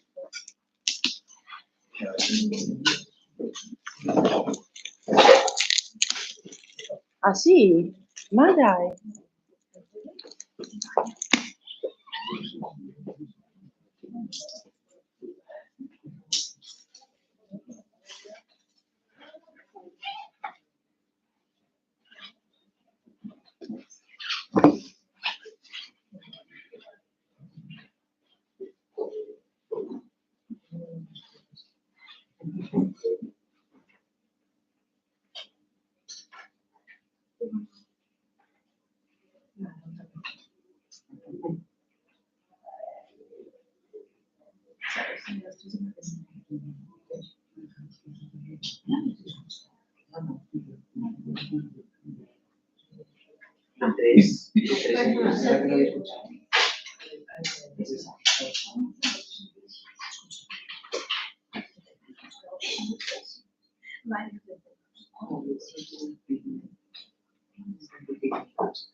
Yo digo, creo que la palomita se ha dicho cosas y me he quedado en blanco.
De comidas no me tostadas.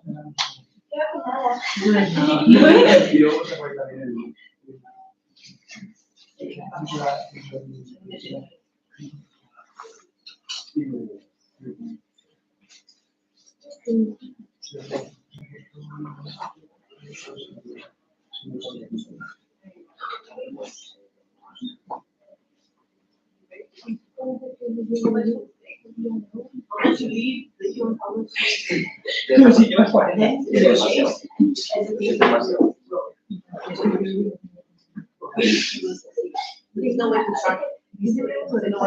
or no, But this is the Story sì, tutto vediamo. Then we've got the alumni There's another line, and it's so hard, but it would be so nice to see.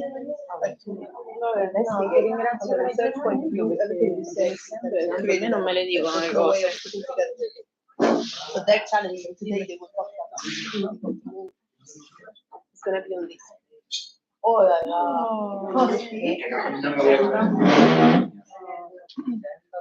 So I'm gonna find a chair. No, don't worry, don't worry. I'll go to Raluca's one. Can I sit on yours? Yes, of course. I think there will be more open. Yeah. Because there's some left, so we can sit anywhere.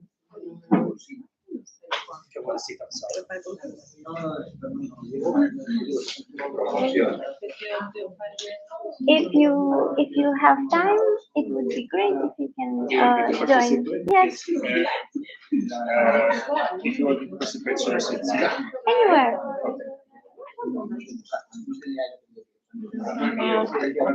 Fully guaranteed, but I'll do my best. Thank you.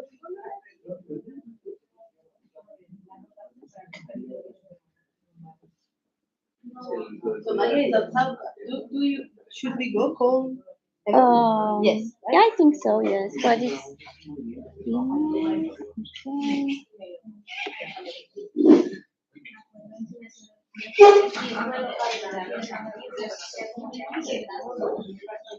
Great. Thank you.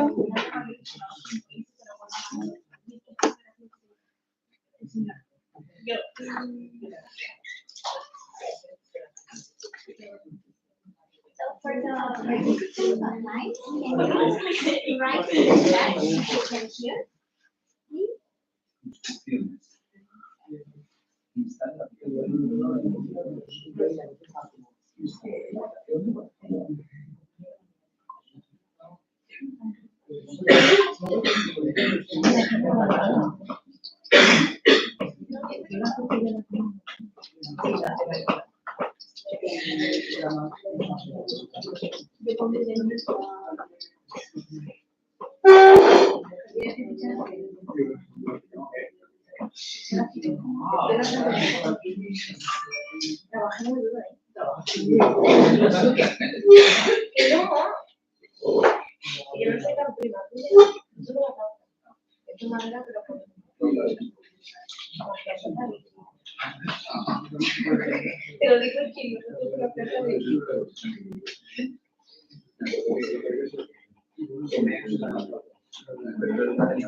This is the microphone. Are you looking for Jacob?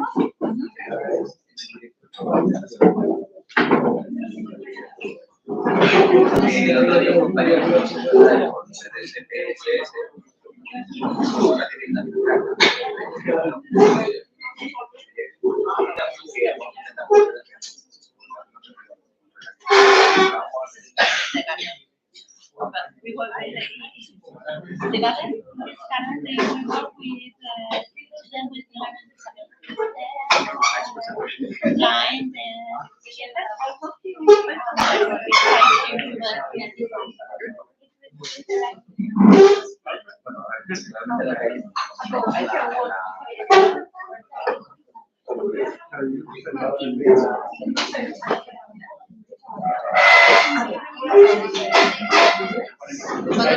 I have to sit somewhere with the. Full here. Yes, I'm right.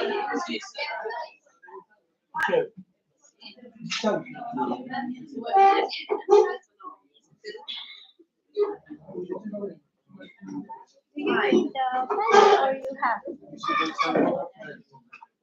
Yes,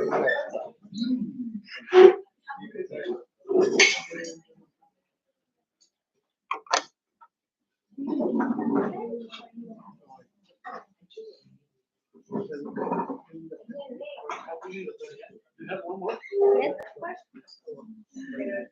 course.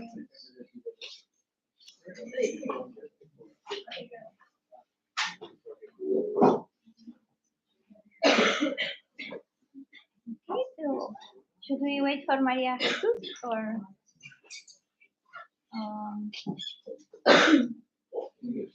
maybe we wait 2-3 more minutes?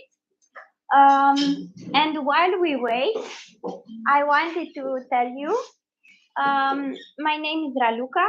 I come from a university in Romania. in a town called Sibiu, which is in the middle of the country, in this region called Transylvania, where people say Dracula comes from, but it's not true. And because I was sitting in Pedro's presentation and I saw the name of the Congress, Congreso Internacional, desarrollo de competencias socio-emocionales. I don't speak Spanish very well, but I was thinking, what are the competencies that we want to desarrollar? And for this question, you see, each of you have 2 post-its on your desk, green and pink. So green is for C or yes, and pink is for no. Okay, so I want to ask you for your opinion about the competencies that we are going to desarrollar. What competencies do we want to implement? You know, because maybe what students in Romania need are different than what students in Spain or in Italy or in Portugal need.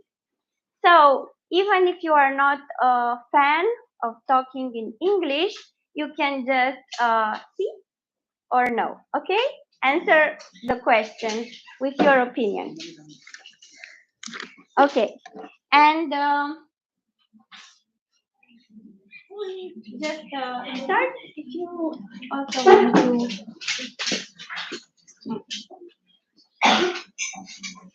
So I thought, okay, I cannot list 100 competencies here and ask you what you want and what you don't want. So in our project, in GRIT project, we are looking also on what European Union, based on all projects and all articles that are written by researchers, what most of the population say are important competencies, especially for young researchers.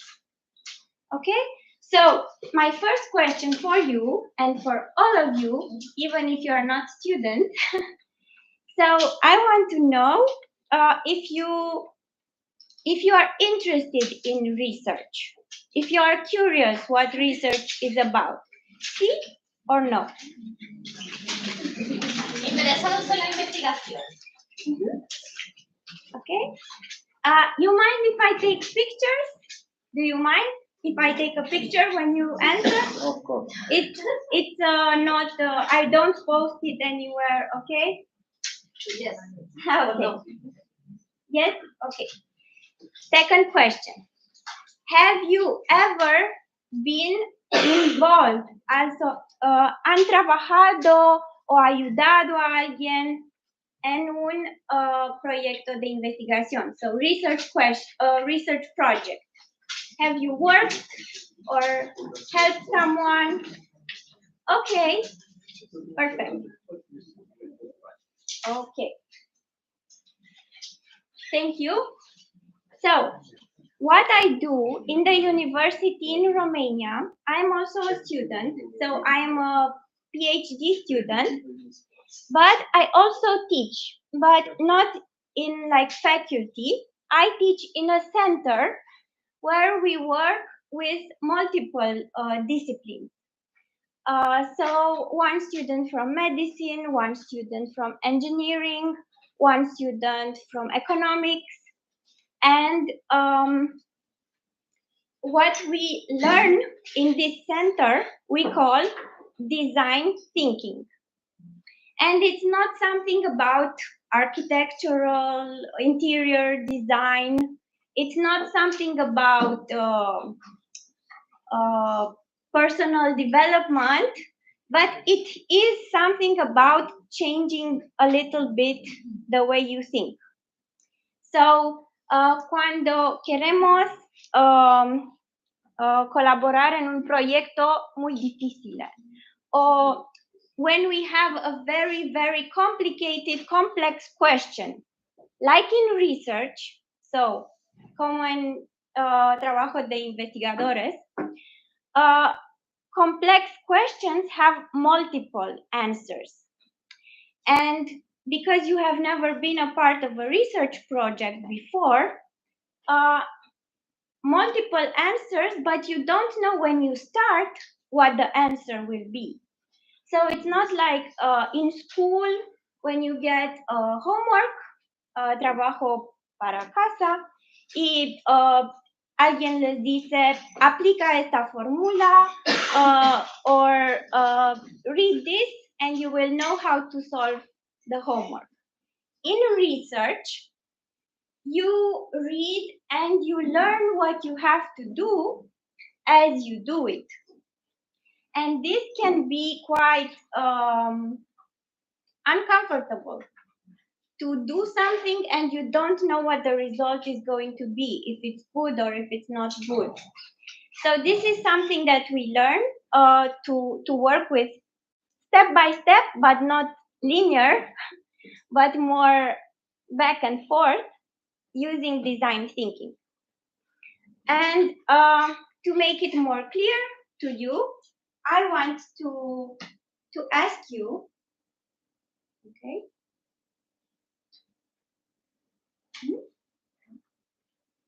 I don't know.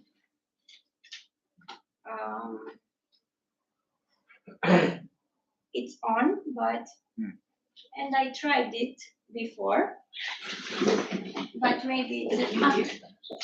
Now, okay, sorry, I was on the wrong screen. I want you to think, not a research, not in a research problem or task, but something very difficult that you had to do. Maybe it can be a project in university, or it can be a personal project, like you wanted to run a marathon, but you never run, or I don't know. Just think of something very difficult that you had to do. Okay, 1 minute each of you. If there are PhD students in the room, I imagine like a PhD paper is something could be difficult. If there are people that don't like to run but want to lose weight, this is also quite difficult. How do you do it? Okay, anything. You have something in your mind? ¿Han pensado en alguna cosa muy difícil que no puede ser en la escuela o hobby, casa, pero piensan en una situación? ¿Ok? Por favor, escríbenla, pero no en estos dos. Tienen otros colores, sí. So please write this situation. It's just for you. You don't have to tell me. You just write the situation, okay? Something very difficult, write it on a post-it. Tienes que escribir esa situación que ha sido difícil para vosotros. ¿Qué ha sido? ¿Qué pensáis que puede ser? ¿Qué ha sido no en futuro? Algo que ya pasó. So something that already happened, okay? That you have never done before. So before you do it, you have never done it. But you already did. So, yeah. That you, before you did it, you had never done it before, but now it's in the back, okay?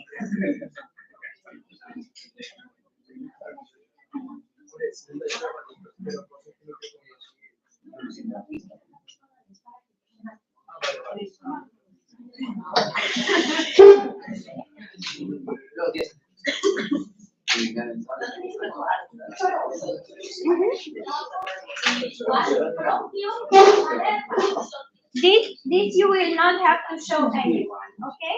You just write it. And if everyone is finished writing, I want to show you a tip and trick. Because with this method, design thinking, we often use these post-it notes. But there is a trick on how to use them. And please just look at me, so don't do anything, okay? When you work with post-it notes, maybe in your job or in other school projects, if you take it, don't do just solo me vean a mí, okay? If you take the post-it like this, you see it's not so good. When I stick it here, it makes this, it doesn't stick very well, and it can fall. But if you do it like this, you see it straight, and it sits very well on the vertical surfaces.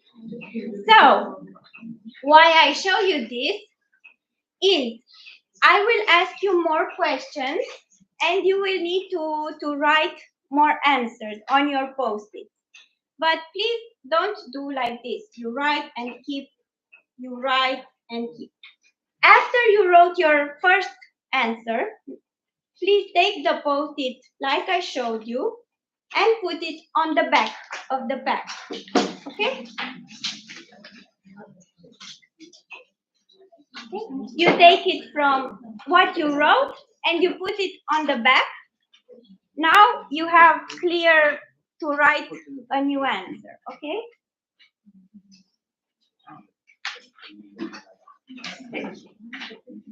So, the situation that each of you wrote on the post-it, esa situación que han escrito, how did you feel when starting?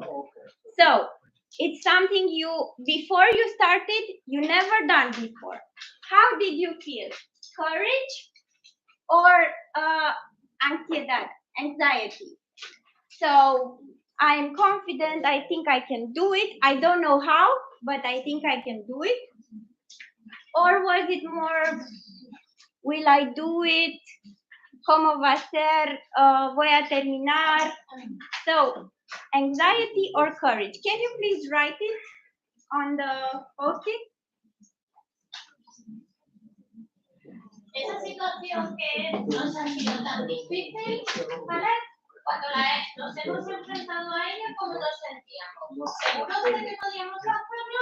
¿O con mucha ansiedad porque no íbamos a ser capaces de hacerlo? No tenéis que decirlo, tenéis que escribirlo en el post-it y después ponerlo sí, y después ponerlo a continuación del primero que habéis puesto. So just if you remember how you felt. So confident, courage, or not so confident, maybe afraid. Am I going to be good? Will I do a good job? Will I finish on time? Will I reach my goal?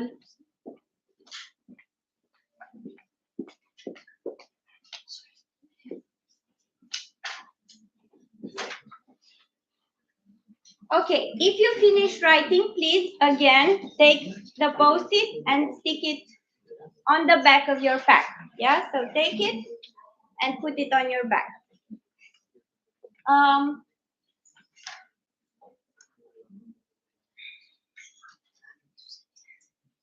Now, starting to those European skills that I told you about, what European Commission says, it's really important that when we start something that we don't know, we learn how to manage our research.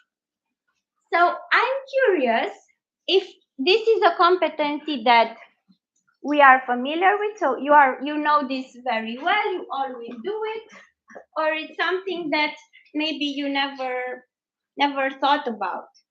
So how did you manage your research? Did you Google it? when you were trying to do that difficult situation, you didn't know how, what was the first step? Did you Google it? So you can write, no Google, if you wrote, you can write on your post-it note, yeah? So was it something else?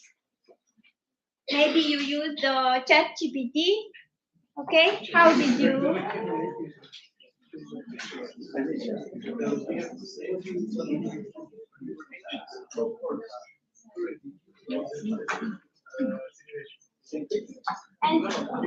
And especially about managing research. So how did you do your research for that difficult task? Maybe you ask someone, ask a friend. You can write that also on the post-it.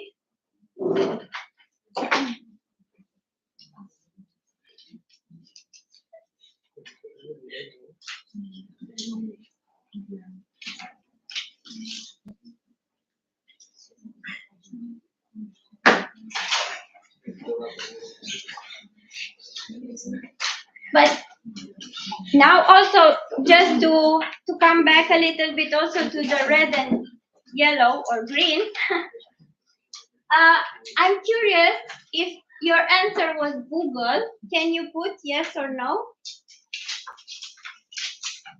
Okay. So Depends what you mean by Google. So not a lot of people Googled it, okay? Researchers Google it, but students know. I'm curious, was your answer asking a friend? Yes or no? Ask a mentor. Okay, so more yes on the ask a friend, and a few something else, but we don't know what the answer is. Does someone want to share what they wrote on the post-it? So what was your answer? The girls in the back, I know you put no. Do you want to share how you researched the topic? Just say the word. It doesn't have to be if you want. Okay, no research. Perfect, thank you. That's also a very good answer and very important to know. Yeah, so maybe now that we present these European competencies presented by the European Commission, maybe it's a good thing to have in mind that we are not alone when we start something new, and there is something that we could do to have our anxiety lowered, to feel better. So, for example, Andrea, would you like to share what your you said yes on Google, right? Yes, not only Google, but Google, Copilot, ResearchGate, Academia Edu. We start with a lot of. Nowadays, we are more used to use at first maybe Copilot or ChatGPT. And then I'm going to focus on a specific topic with Google, Academia Edu, Google, and ResearchGate, Google Scholar, and so on. The things are going to change a bit in this. Yes, thank you. So in Romania, for example, students have this saying, when you don't know something, they say Google it. But because this is now so common, Google it, we have people that are using ChatGPT for homework or for something, but they don't think about using ChatGPT on how can I paint my walls or how can I find a nice holiday, because you are used to the standard answer, which is Google it, So this is maybe important that we are aware of these competencies of managing research, because it means you always have to think, okay, this is what I'm used to do, but what other options are out there, for managing research? Okay, moving along to second question. I'm actually already asked you this, so if it wasn't Google, if you use something else, like Ask a Friend or ResearchGate or Copilot, like Andrea mentioned. But you know, it's not only about asking someone, it's also about what you use to make your work easier or better, you know? Because, for example, you have to write a dissertation and you don't know how to correctly put the biography and referencia is the Spanish word. You don't know how to do this. You Google it, but then you do it manually. And actually, I don't know if you know this, there are tools, so research tools that you can use that automatically put the references in your paper. Did you know about this, for example? So, in Romania, some students in some faculties know these, some students don't. So they still do it manually when they could actually use some research tool. For example, for the references that I mentioned, a tool, a research tool, could be Zotero, if you've heard of it, or Mendeley. And yeah, there are more, but these two are the ones that I know friends that use them more often. But I'm curious, again with the yes and no, do you use any research tools? Maybe you don't know if they are research tools, but if you use some electronic digital tools, please keep your answer some more because we have to wait for your important difficult project. Yeah, so for the situation you wrote on the post-it, did you use any research tools, digital tools, apps to help you? Still some people that don't put any answer, so I still wait. I give you some time. Okay, so it's like half and half this time, yeah? Some people use tools, thank you. Some people don't. The people that say yes, would you like to share, to tell us what the app is that you use? Okay, so you were in this, anyone that doesn't have a research situation that they thought about, and you want to tell us your app that you used to help you navigate the situation? In my personal situation, I use Gmap to track with my objective. Mm-hmm. Can you repeat the name of the app? No. No. I don't remember it. Ah, but you said map at the beginning. Team. Okay, it's a team app. Nice. Okay. I'm curious, do you use apps for collaboration in school projects? Yes, no.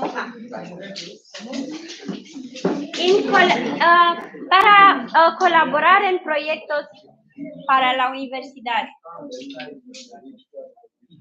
Okay, so a lot of yes.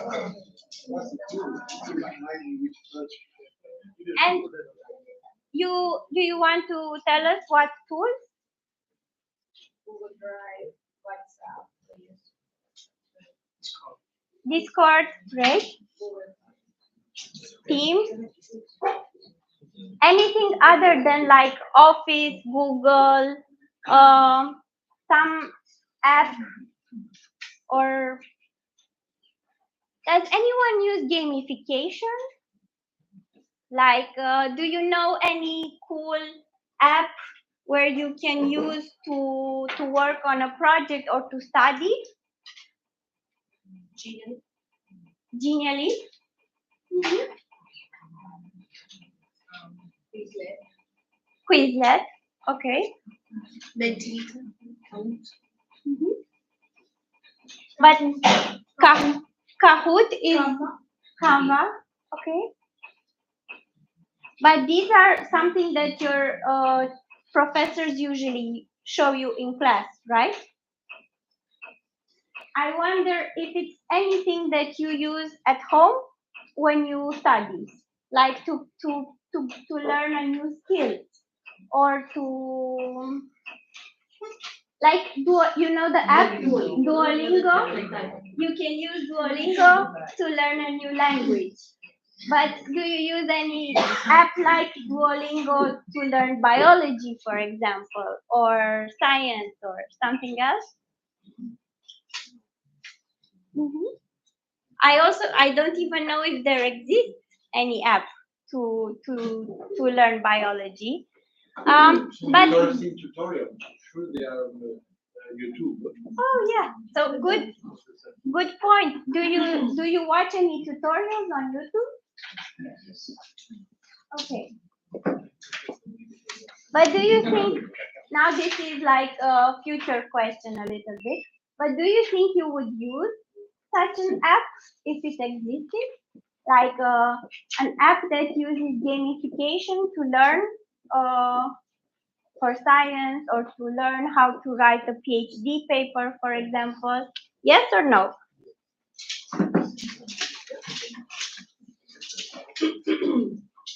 Okay, so the majority says yes. We have also some notes. Do you want to tell us why you wouldn't use it? If you want. I will choose another way to assimilate the concept from short-term to long-term memory instead of gamification, because a lot of things that I have to learn about with gamification right now, they are like Mm-hmm. Yeah, I also have a friend that told me gamification is good to engage students. It sparks your motivation. You are interested, but sometimes there is this. It could be the problem if the game is not correctly designed, or the user experience, that if you lose motivation, then you don't study anymore. If you lose motivation in the game, you don't study anymore. Okay? May I say an example? Please. In Spain, we have a test that you need to pass to be allowed to drive. And a lot of people smash the test like they are games. And right now, I'm sure that people don't know about the test. Mm-hmm. They couldn't pass it. So this is a good point. How do you make sure that they are answering correctly because they learned, not because they just are good at choosing in the game? So maybe this would be a good topic for our colleague Tato. You know that he works a lot with algorithms, and as far as I know, right? Correct me. And he designed algorithms that, it's not just about how do I write a code to do an app.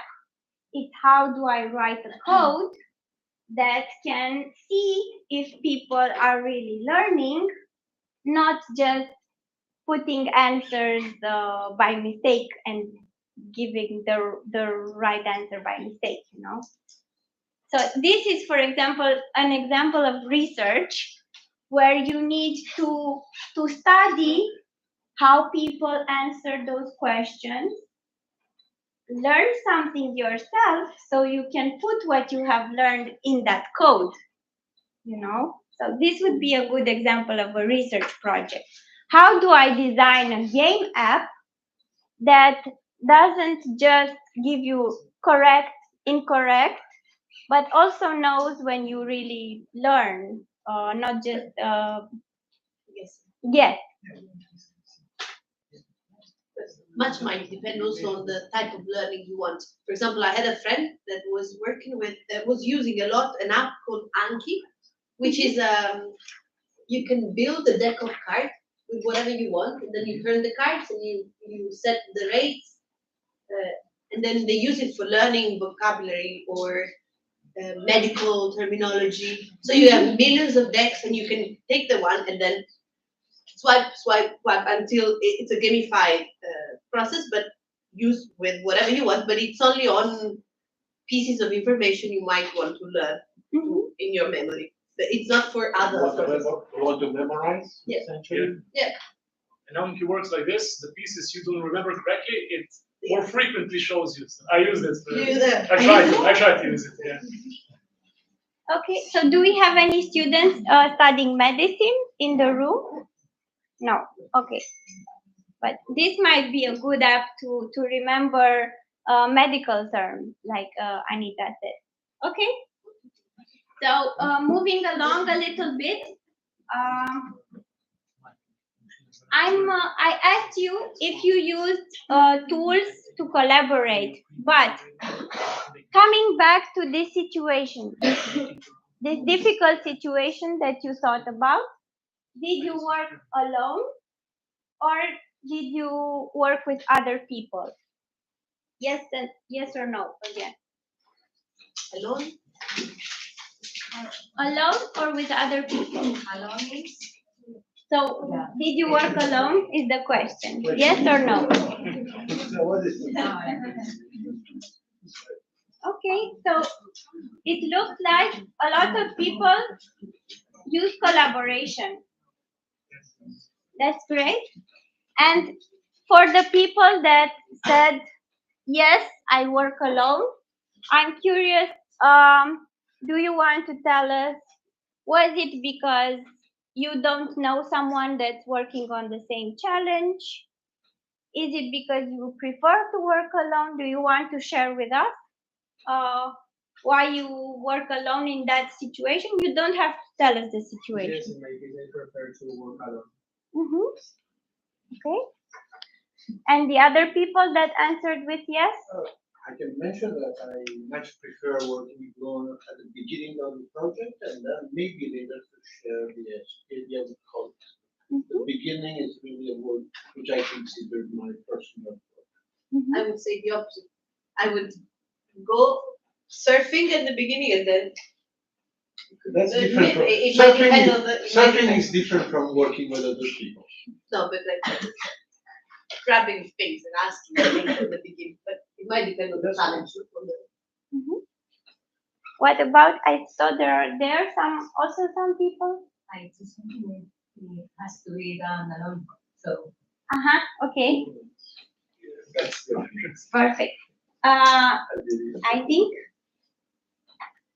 for the people that didn't work alone, so that collaborated with other people, I'm curious, how did you divide tasks? And this is not a yes or no question, but maybe if somebody wants to share how you divide that. And why I ask this? Because it's very common for students when they work together in a project, they say, you do the first paragraph or you do the introduction, I do the conclusion, somebody does the middle, and we put them together, And this sometimes doesn't work so good. So was it like this? When you worked collaboration, each had like their own part to doing the problem, or different type of collaboration? So let's say, was it you do introduction, I do this, I do that? Yes or no? So it's again half and half, I would say. So I'm curious, for the people that said no, do you want to give us an example? Like, how was it different, or why was it different? In my case, we work in different roles, and then we make meetings to put in common the different points of view and to accommodate the next. So it was needed that not one person puts everything together, but you all come together and refine. I'm curious also for you. So you said your experience was different. Do you want, any of you want to share? No, it's not a problem. Okay, and because I have been talking for a long time, I also prepared a game for you. But for this game, you need again a clear post-it so that you can write on. You have to write on it, okay? So prepare your pen and post-it. And I have to give you some rules before we start the game. We will have now all together the same task, but you are not allowed to collaborate in this task. So it's individual, and the task is maybe difficult a little bit, but not impossible, okay? You will have 40 seconds, and I will set the timer on my watch, and you will see an image on the screen, and you have to write the numbers from 1 to 50. So you just have to write 1, 2, 3, 4, 5, 6. Looking at the screen? But very important. So you have to write all numbers from 1 to 50 in 40 seconds on the post-it. So you write 1, 2, 3, 4, 5, 6. But the rule, you cannot write 1 if you do not see it here.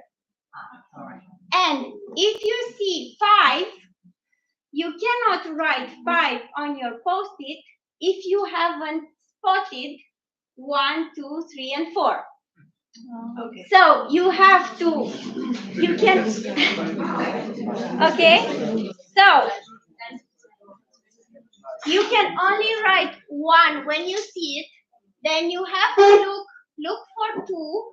If you see it, you write it. Then you have to look for 3. So, buscar en orden, okay? They will be all on here. But you have only 40 seconds to do this, okay? So, I will put the timer.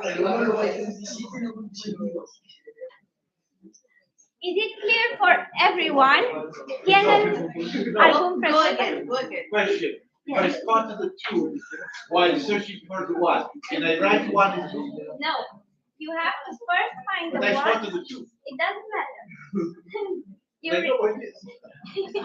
remember where it is, but you first have to look for the 1 and then you come back to the 2, okay?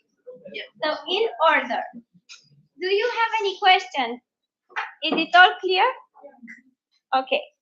Timer.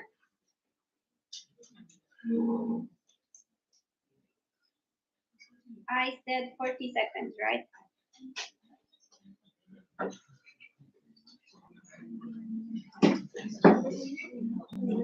Okay. So when I show you the screen, I will start the timer. Go.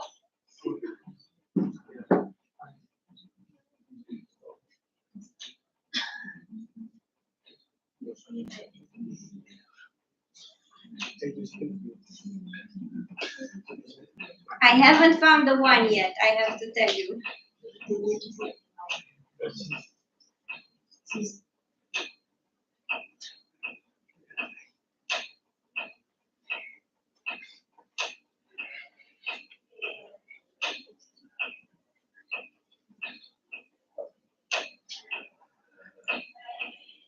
Three seconds. Okay, please put your pen down.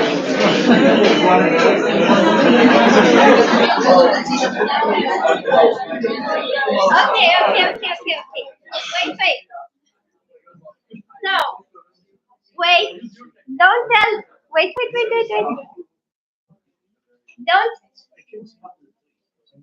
Don't show other people yet, okay? Because the task is not over.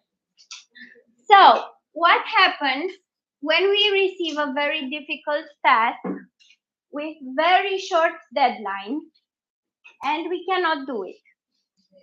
What can we do?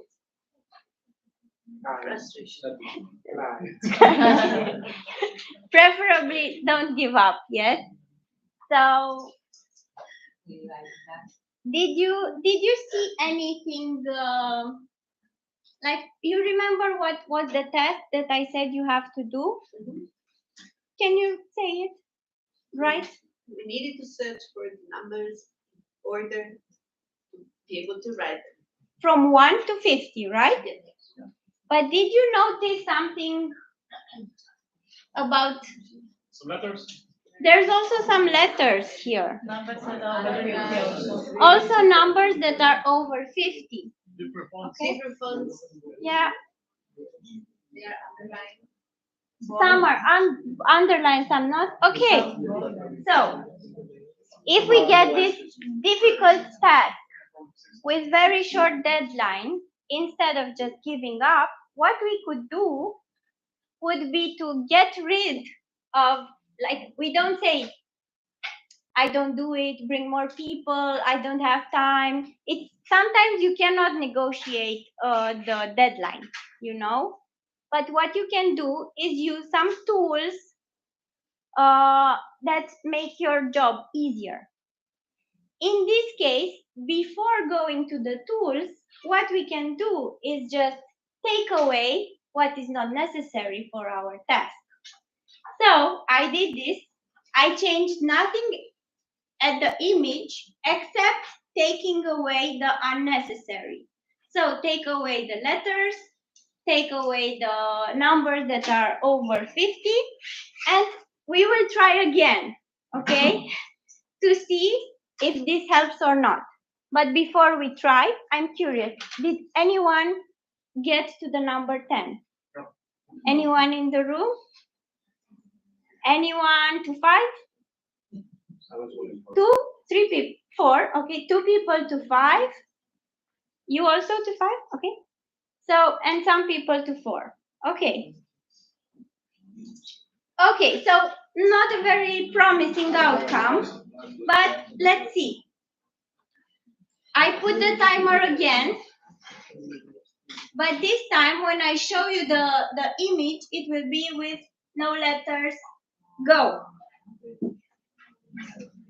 Let's see how many numbers you find.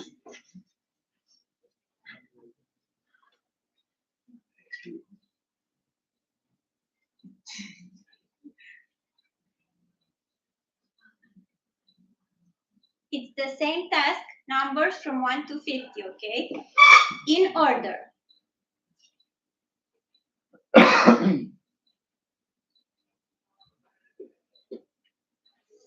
Nine seconds more.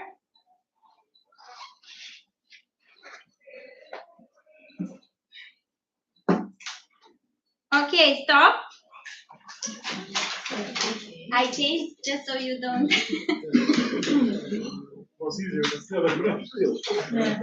Okay, anyone reach 10? Yes. A lot, okay. Anyone has more than 10? 15? Okay, anyone has 18? Okay, 1. Anyone 20? Okay, more than 20? No, okay, so 20. So for you, for some of you, it was like more than double the productivity, you know, if you want to talk in terms of how well you did the task first time and how well you did the task the second time. So we still didn't get to 50, but we improved. Okay, now let's try another improvement, okay? We do the task again. Same, numbers 1 to 50.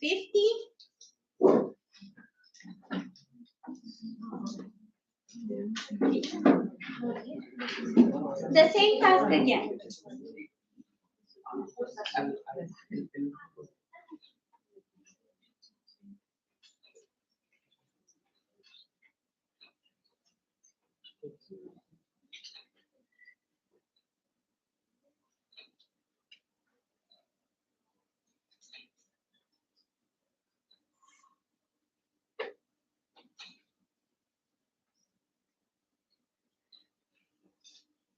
7 seconds.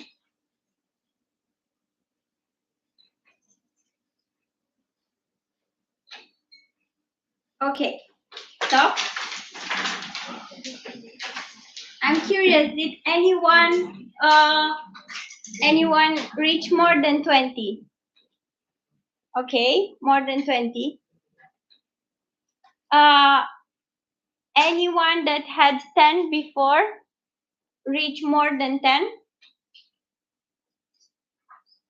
Some. Okay.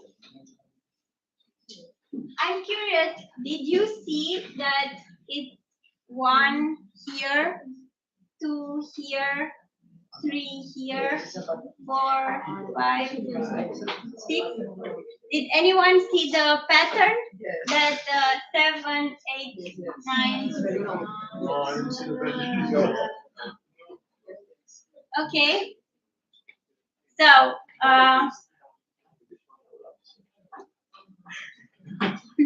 now it's the last try, okay? Last try.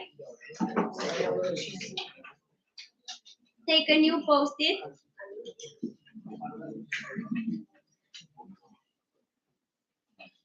Oh. Should we go? Yeah. Yeah, go.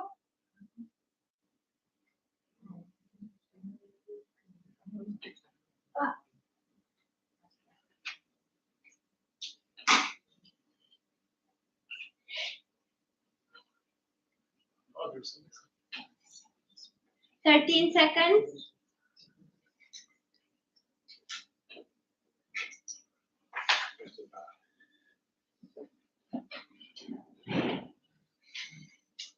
Okay, stop. Anyone reach 20 now? 38. That's it. Anyone reach 40? You cannot. Nobody reached 40. There's not 39. This is very, very good. So you are the most concentrated student I have ever worked with, because and very attentive of the rule, you know, because usually people, when they see all the numbers 1 to 50, they say 1, 2, 3, 4, they start writing on the paper, and they don't notice that here 1 is missing. So you don't have the 39. Okay? I'm not the same way, 16, 18, 17. Okay. Now, there's one more improvement that would be possible, and this is the last improvement. It could be presented like this, you know. And you don't have to write anymore, because it's clear we cannot perform the task because there are numbers missing. But what the point of this exercise was, this is an exercise, an instrument from engineering, because I graduated engineering faculty. So in engineering, we call this 5S. So it's a method that you can improve small things about your working environment, the files in your computer, for example. You know, when you save everything to desktop and you search for something regarding biology, but you also have other subjects on your desktop. So the first part would be to take away everything that you don't need, like we did in the first example with the letters. We took away the letters, and the numbers over 50, we improved. So we did the task faster. So if you have a folder that's biology and everything related to biology is in that folder, you find it faster because you remove everything you don't need. Okay? Then you remember the next step, there was this pattern. If you identify the pattern, you know in each, you don't look on the whole screen for the next number, you can just look in the smaller squares. you know, in this one. Yeah, you can look in each square, not in the whole. So this, what you can do, for example, with the folder, you can have numbers of subfolders. For example, 1 is courses, 2 is homework, 3 is PowerPoint presentations, or whatever you want. And then, you know, when you are looking for homework, you look in the box with 2, you know. When you are looking for courses, you look in the box with 1. Yeah, and then what's really important, with what's the point of this, when you work fast and you want to finish a job quickly, it's very easy sometimes to work automatically and lose focus. So then what helps us sometimes, when in 5S we say each place, each object in its place, and the right place for each object. So if each, in this case, each number has a place, you know, and one place is empty, you don't need so much focus. Even with automatism, you still see when something is missing. But I just wanted like to have some interactive game for you today, but also to connect it to the difficult task. I just want to remind you that even if it's not an engineering instrument that you use, like I said in this example, there are skills and competencies that you have that are maybe not taught in school, but that you can use to make your tasks easier. So those difficult situations that you wrote on the post-it in the beginning, you know, this is kind of the point of one of the points of our project, is that you first remember there are skills you can use and competencies, and that you have the grit, so we say the perseverance, even if the task seems impossible, to continue, because you have resources you can use or things you can do to make the task easier or doable, at least. Okay. Thank you for your attention. I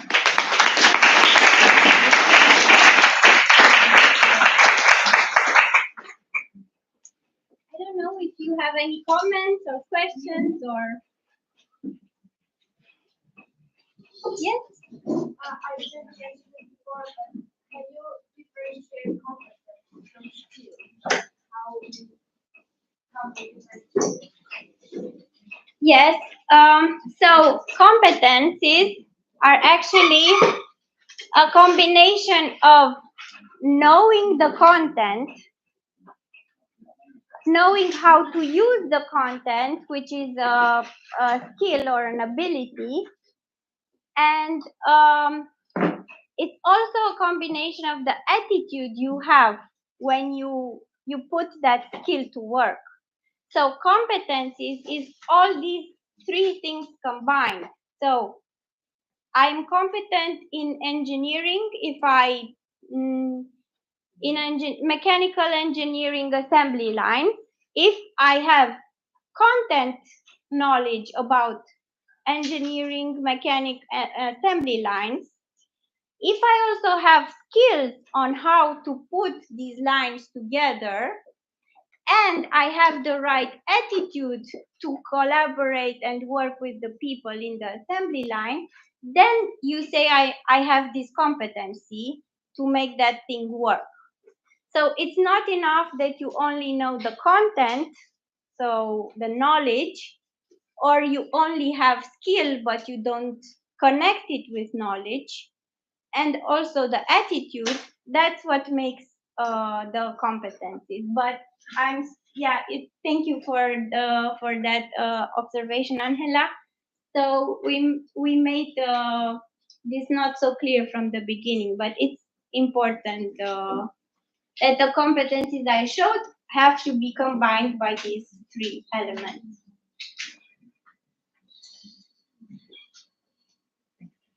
¿Alguna otra duda? ¿Comentario que queráis hacer?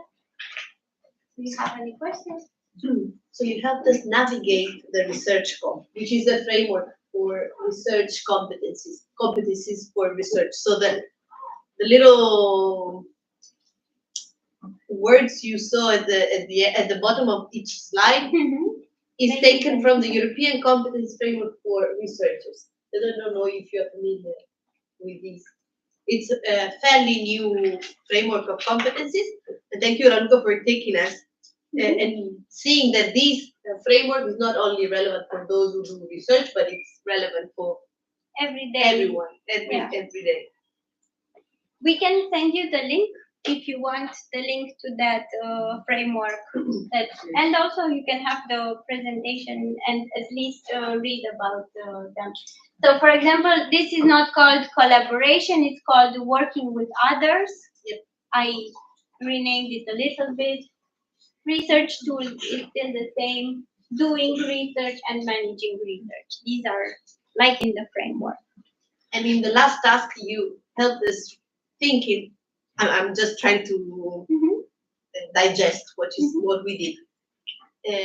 You helped us think of, we do not only need those skills, but we also need the perseverance and the mindset to put ourselves into this type of task and try again and try again and try again. And the passion. And passion, which is what we're trying to study in the project. Estamos tratando, lo que estamos trabajando es la perseverancia, lo que es la tolerancia, la frustración y la pasión.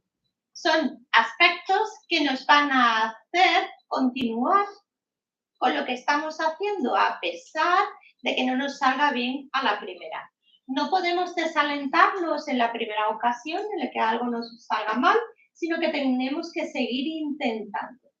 Eso es lo que intentamos trabajar, lo que estamos haciendo con este proyecto. Dotar de competencias para conseguir que podamos alcanzar, ¿vale?, la posibilidad de seguir intentando las cosas aunque no nos salga a la primera.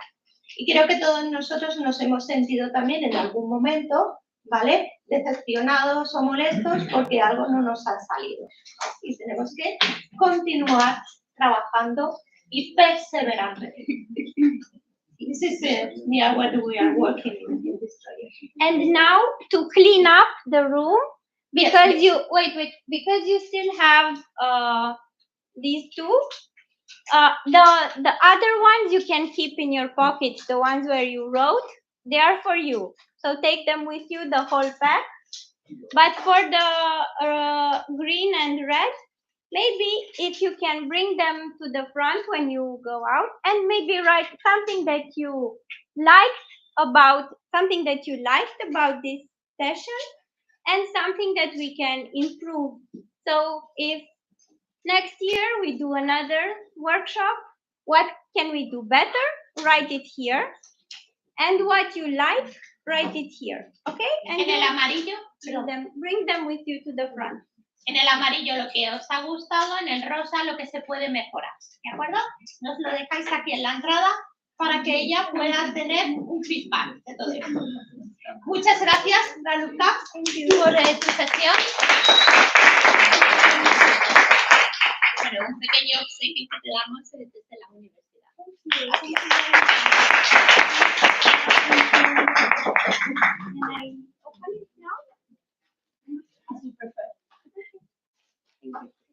Muchas gracias, chicos. Cuando terminéis con los posis, os podéis marchar.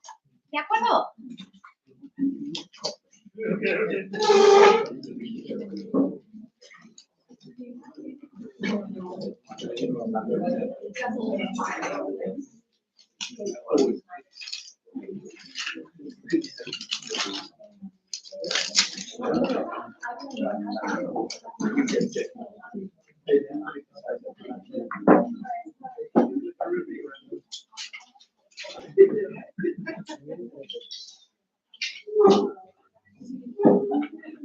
You can even write below. Thank you.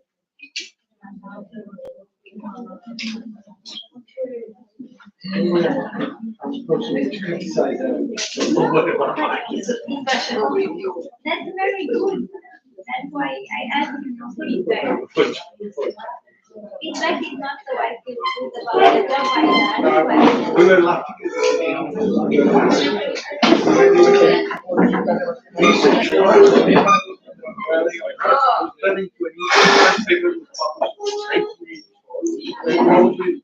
Maybe just 1% of the people support. Maybe less. But you know, most of the students answer no.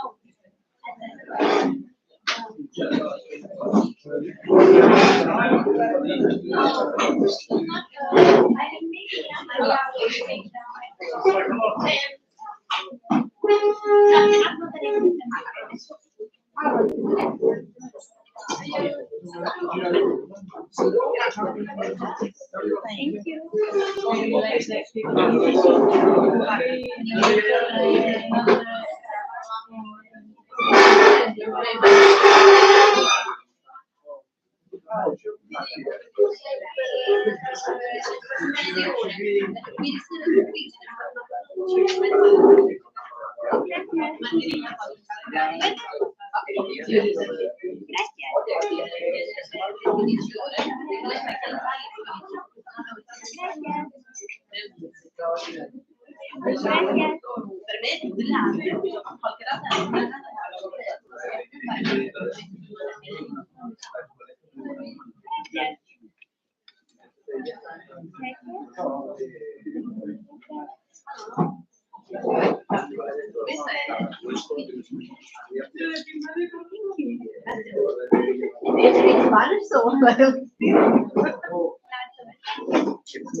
Non risponde stasera, no. Se risponde domani, se ti rispondi no. Però ce la parlando quando mi dice che è fuori. Anche perché mi manca solo questo. Se non risponde oggi la mail,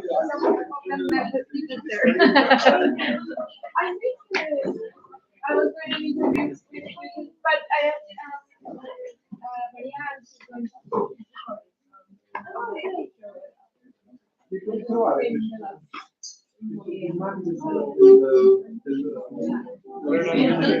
I like the interactive part. Let's get to the point.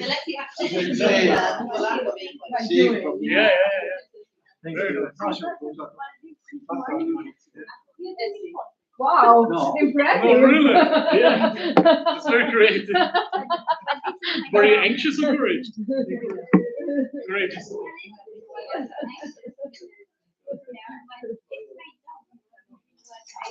I learned to design activities. She designed this. Your body was more productive than mine.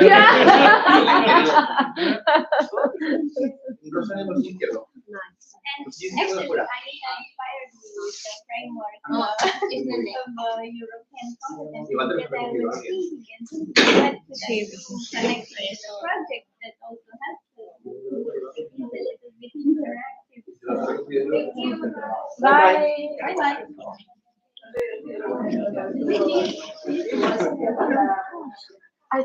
I think it's usable. So are you an engineer?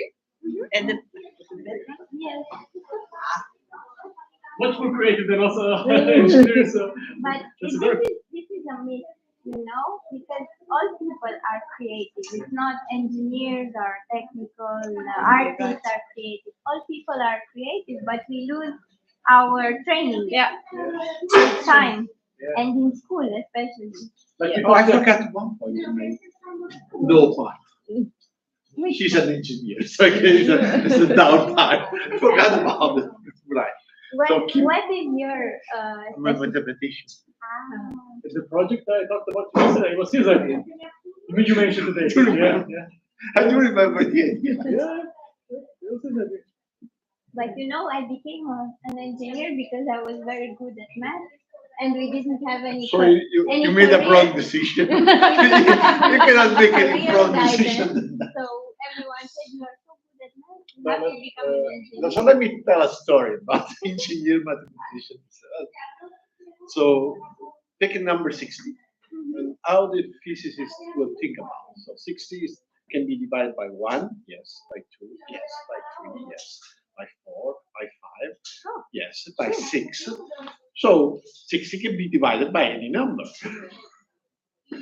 What about engineer? So 60 can be divided by 1, yes, by 2, by 3, 4, 5, yes, by 6, yes, by 7, yes, by 8, yes. Because they don't know math. Ah, okay, they just continue. They see the pattern. Okay. And I'm sure you know some nice stories about mathematics. Maybe you will need this. I don't, but I know a good story about engineers. I have to tell you this one. So. Take your chance and let's go. Sorry, Tato, please cover your ears. Oh. I'm joking. I'm also an engineer. What's the resemblance between, between an engineer and the dog? I don't see too many differences, but that's okay. Everyone is listening online. Sorry, world. Nobody's. They both have very intelligent eyes, but they don't express themselves very good. That's true. I also agree. That's why I say it. I agree. Sorry, it's very bad. Please don't be offended. No. And the dogs also. I'm sorry for your colleague that I gave you this bad weapon. No, I know enough stories about against them, so don't worry.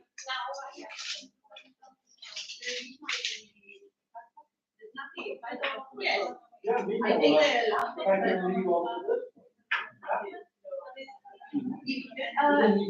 But if it's going to close, I would also leave. It's not Are you planning to close here? Yes. So can we leave? Yes. Few things. I didn't open it, but I will thank you very much. I will have a look. Everything was okay, right? Did you? ¿Y esto sigue emitiendo? Es que no me atrevo a cerrarlo. Vale, vale. Bueno, lo voy a cerrar. Tengo que haber alguna esto que luego será